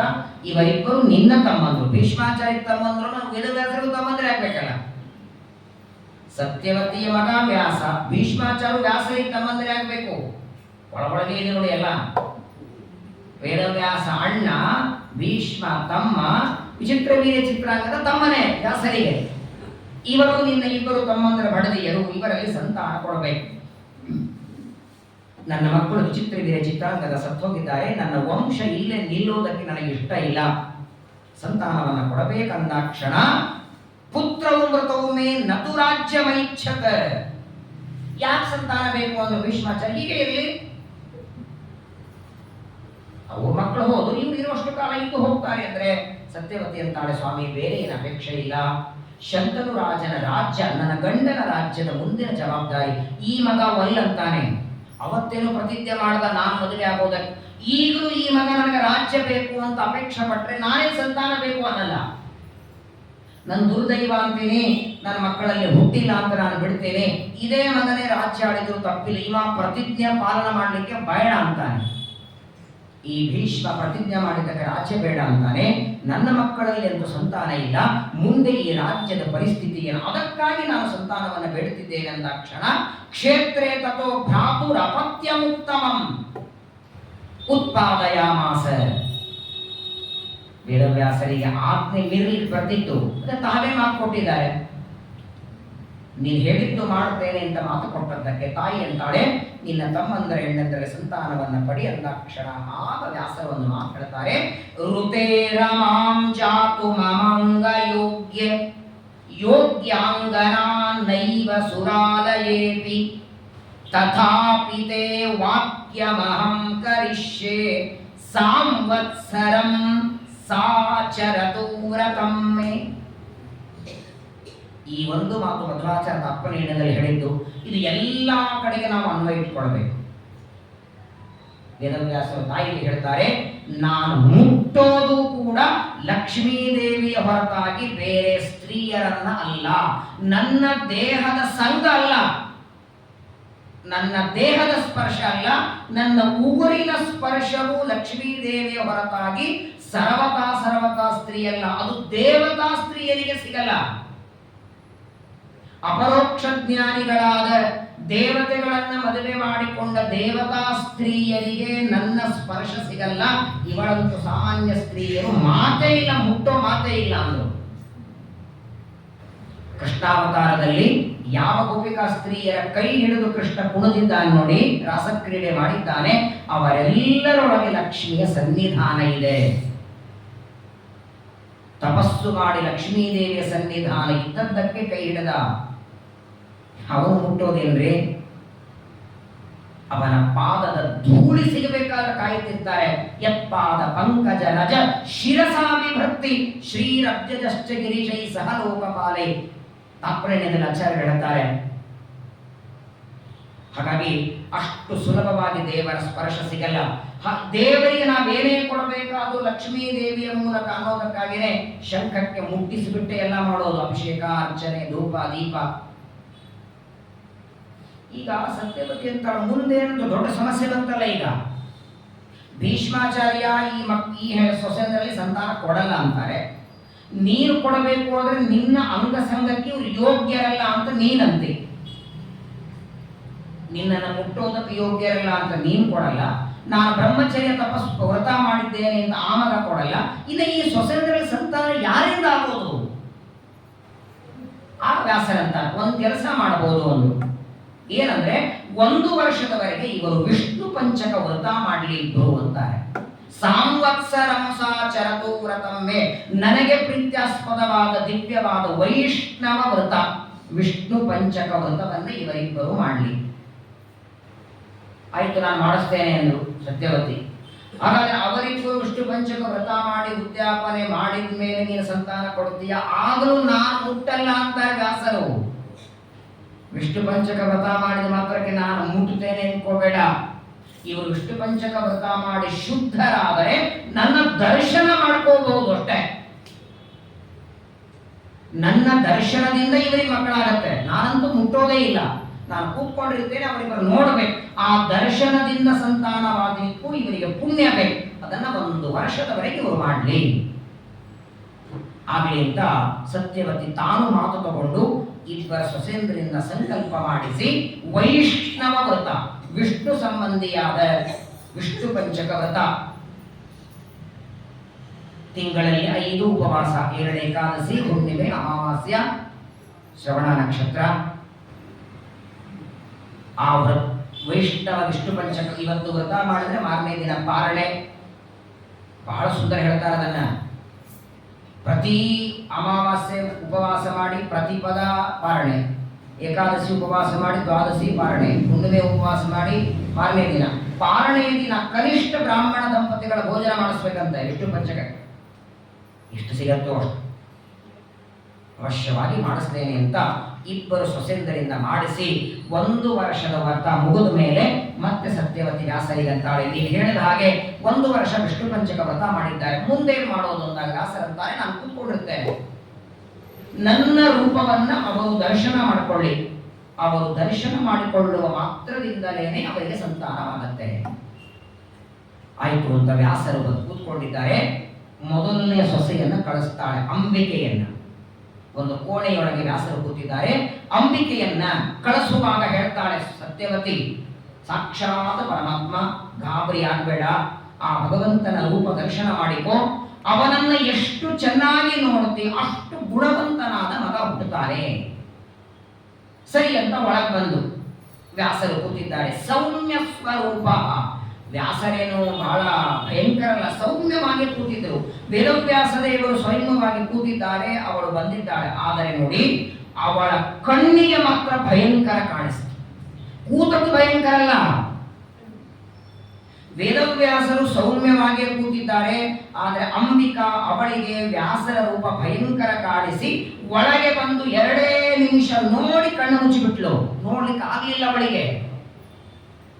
ಕಣ್ಣು ಮುಚ್ಚಿ ಹೊರಗೆ ಬಂದು ಕೇಳ್ತಾಳೆ ಸತ್ಯವತಿ, ದರ್ಶನ ಮಾಡ್ಕೊಂಡೀಯಾ ಅಂತ. ಮಾಡಿಕೊಂಡೆ. ಕಣ್ಣು ಮುಚ್ಚಿದ ಹೇಳಿಲ್ಲ ಅವಳು.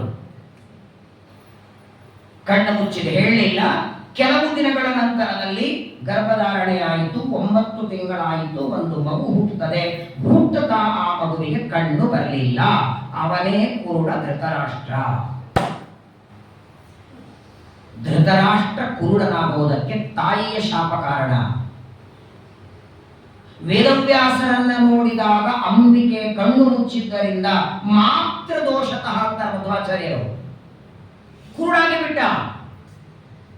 ಯಾವಾಗ ಈ ಮಗು ಜನ್ಮತಃ ಕುರುಡಾಯಿತೋ ಆಗ ಇನ್ನೊಬ್ಬ ಸೊಸೆಯನ್ನ ಅಂಬಾಲಿಕಾ ಅನ್ನೋಳನ್ನ ಕಳಿಸುವಾಗ ಸತ್ಯವತಿ ಅಂತಾಳೆ, ನೀನ್ ಆ ಕೆಲಸ ಮಾಡಬೇಡಮ್ಮ, ಯಾಕಂದ್ರೆ ಈ ಮಗ ಇದ್ದಾನೆ ಸರಿ, ಇವನೇನು ರಾಜ್ಯಕ್ಕೆ ಬರೋನಲ್ಲ, ಕುರುಡಾಗಿ ರಾಜ್ಯ ಆಳ್ತಾನೆ. ಈ ಎಲ್ಲಾ ಟೆನ್ಷನ್ ಎಲ್ಲಿ ಬಂದಿದೆ ಅಂದ್ರೆ ಶಂತನುರಾಜನ ರಾಜ್ಯಕ್ಕಿದೆಲ್ಲ ವಾರಸ್ತಾರ. ಸರಿ ಅಂತ ಅಂಬಾಲಿಕಳನ್ನು ಕೊಟ್ಟು ಕಳಿಸ್ತಾರೆ. ಜ್ಞಾತ್ವ ತಮಂಧಂ ಪುನರೇವ ಕೃಷ್ಣ. 2ನೇ ಬಾರಿ ಮತ್ತೆ ಸತ್ಯವತಿ ಬೇಡಿಕೊಳ್ತಾಳೆ. ಆ ಸಂದರ್ಭದಲ್ಲಿ 2ನೇ ಬಾರಿ ಅಂಬಾಲಿಕಾ ಬರ್ತಾಳೆ. ಅವಳು ಬಂದು ಪರಮಾತ್ಮನನ್ನ ದರ್ಶನ ಮಾಡಿಕೊಳ್ತಾಳೆ. ಈ 49 ಜನ ಮರುದೇವತೆಗಳಿದ್ದಾರೆ ನೋಡಿ, ಅದರೊಳಗೆ ಪರಾವಹ ಅನ್ನುವ ಮರು ಇವಳ ಗರ್ಭದಲ್ಲಿ ಪ್ರವೇಶ ಮಾಡುತ್ತಾನೆ. ಆದರೆ ಅಂಬಾಲಿಕಾ ಕಣ್ಣು ಮುಚ್ಚಲಿಲ್ಲ. ವ್ಯಾಸರ ರೂಪ ನೋಡಿ ಅವಳಿಗೆ ಆ ರೂಪದ ದರ್ಶನದಿಂದ ಮೈಯೆಲ್ಲ ಬೆಳ್ಳಗಾಗೋಯ್ತು. ಒಂದು ತರಹದ ರೋಗದಿಂದ ಯುಕ್ತಾಗಿ ಬಿಟ್ಟಳು, ಭಯದಿಂದ.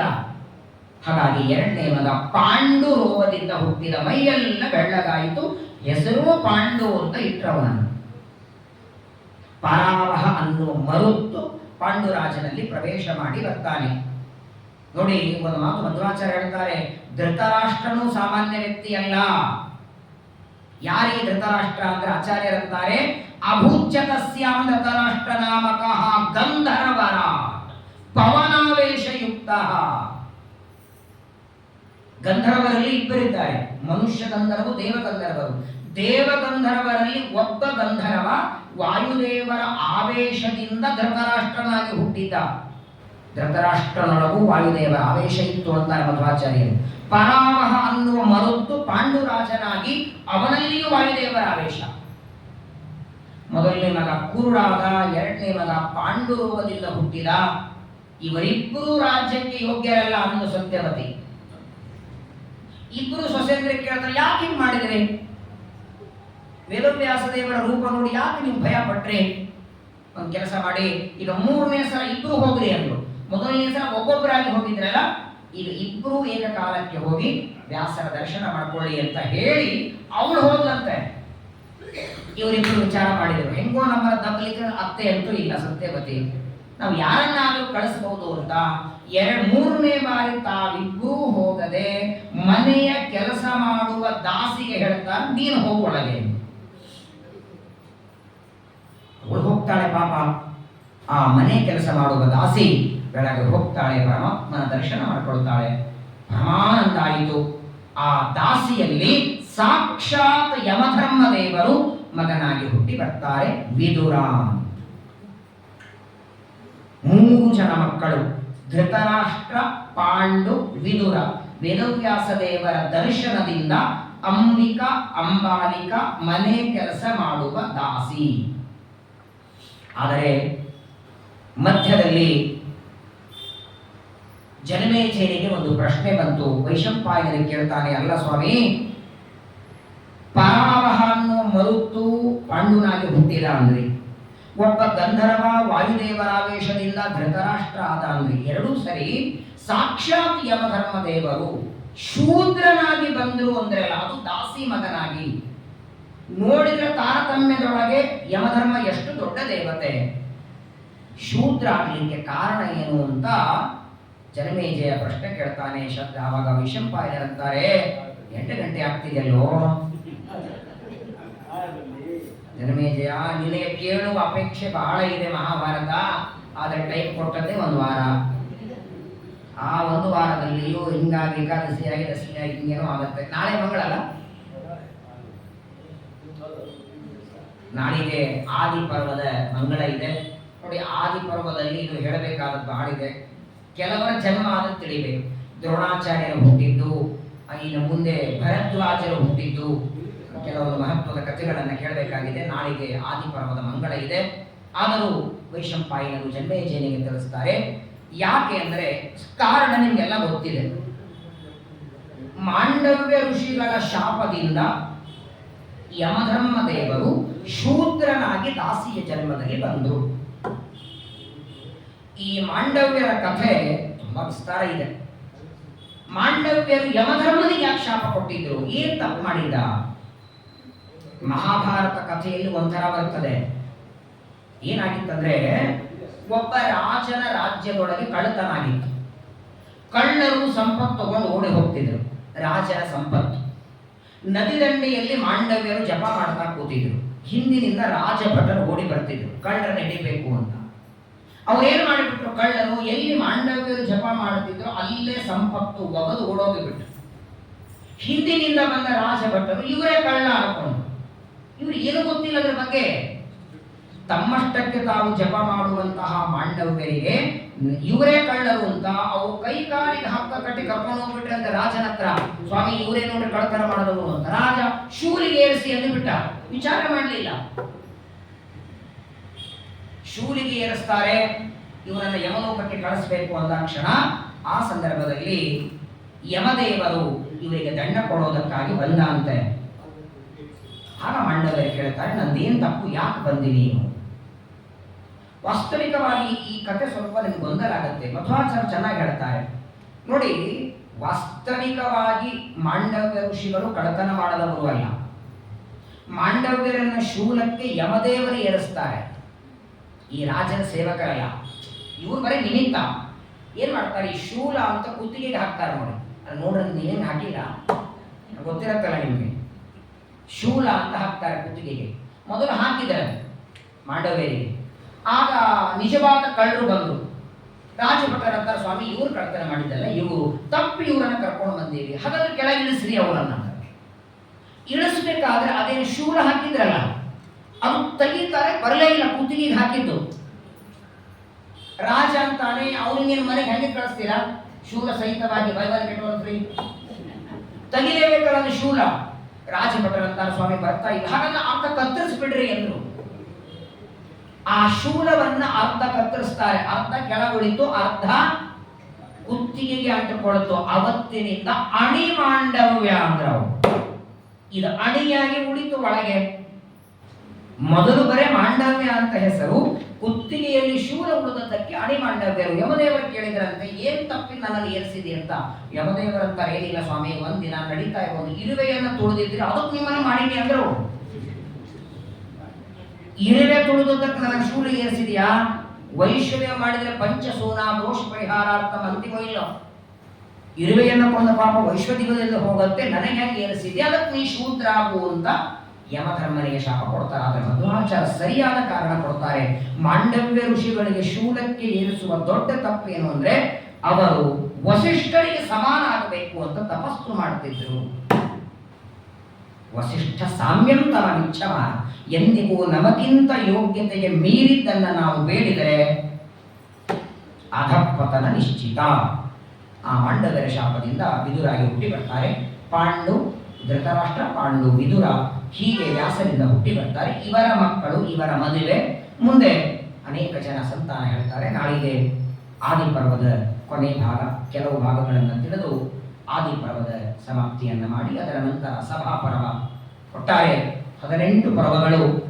ಸಾಧ್ಯವಾದರೆ ಮುಂದಿನ ಪ್ರವಚನಗಳಲ್ಲಿ 8-10 ದಿನಗಳಲ್ಲಿ 2 ಪರ್ವಗಳು. ಯಾಕಂದ್ರೆ ಈ ಕ್ರಮದಲ್ಲಿ ನಾವು ಹೋದ್ರೆ 8 ಪರ್ವ ಆಗುತ್ತೆ, 8 ಸ್ಲಾಟ್ ಇದೆ.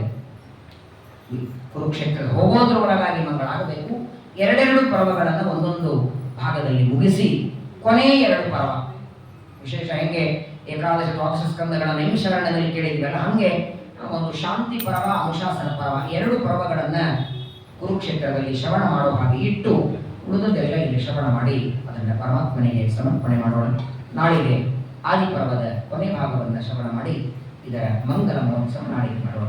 ಭಾರತೀಯ ಪುರಾಣ ಶ್ರೀಕೃಷ್ಣ.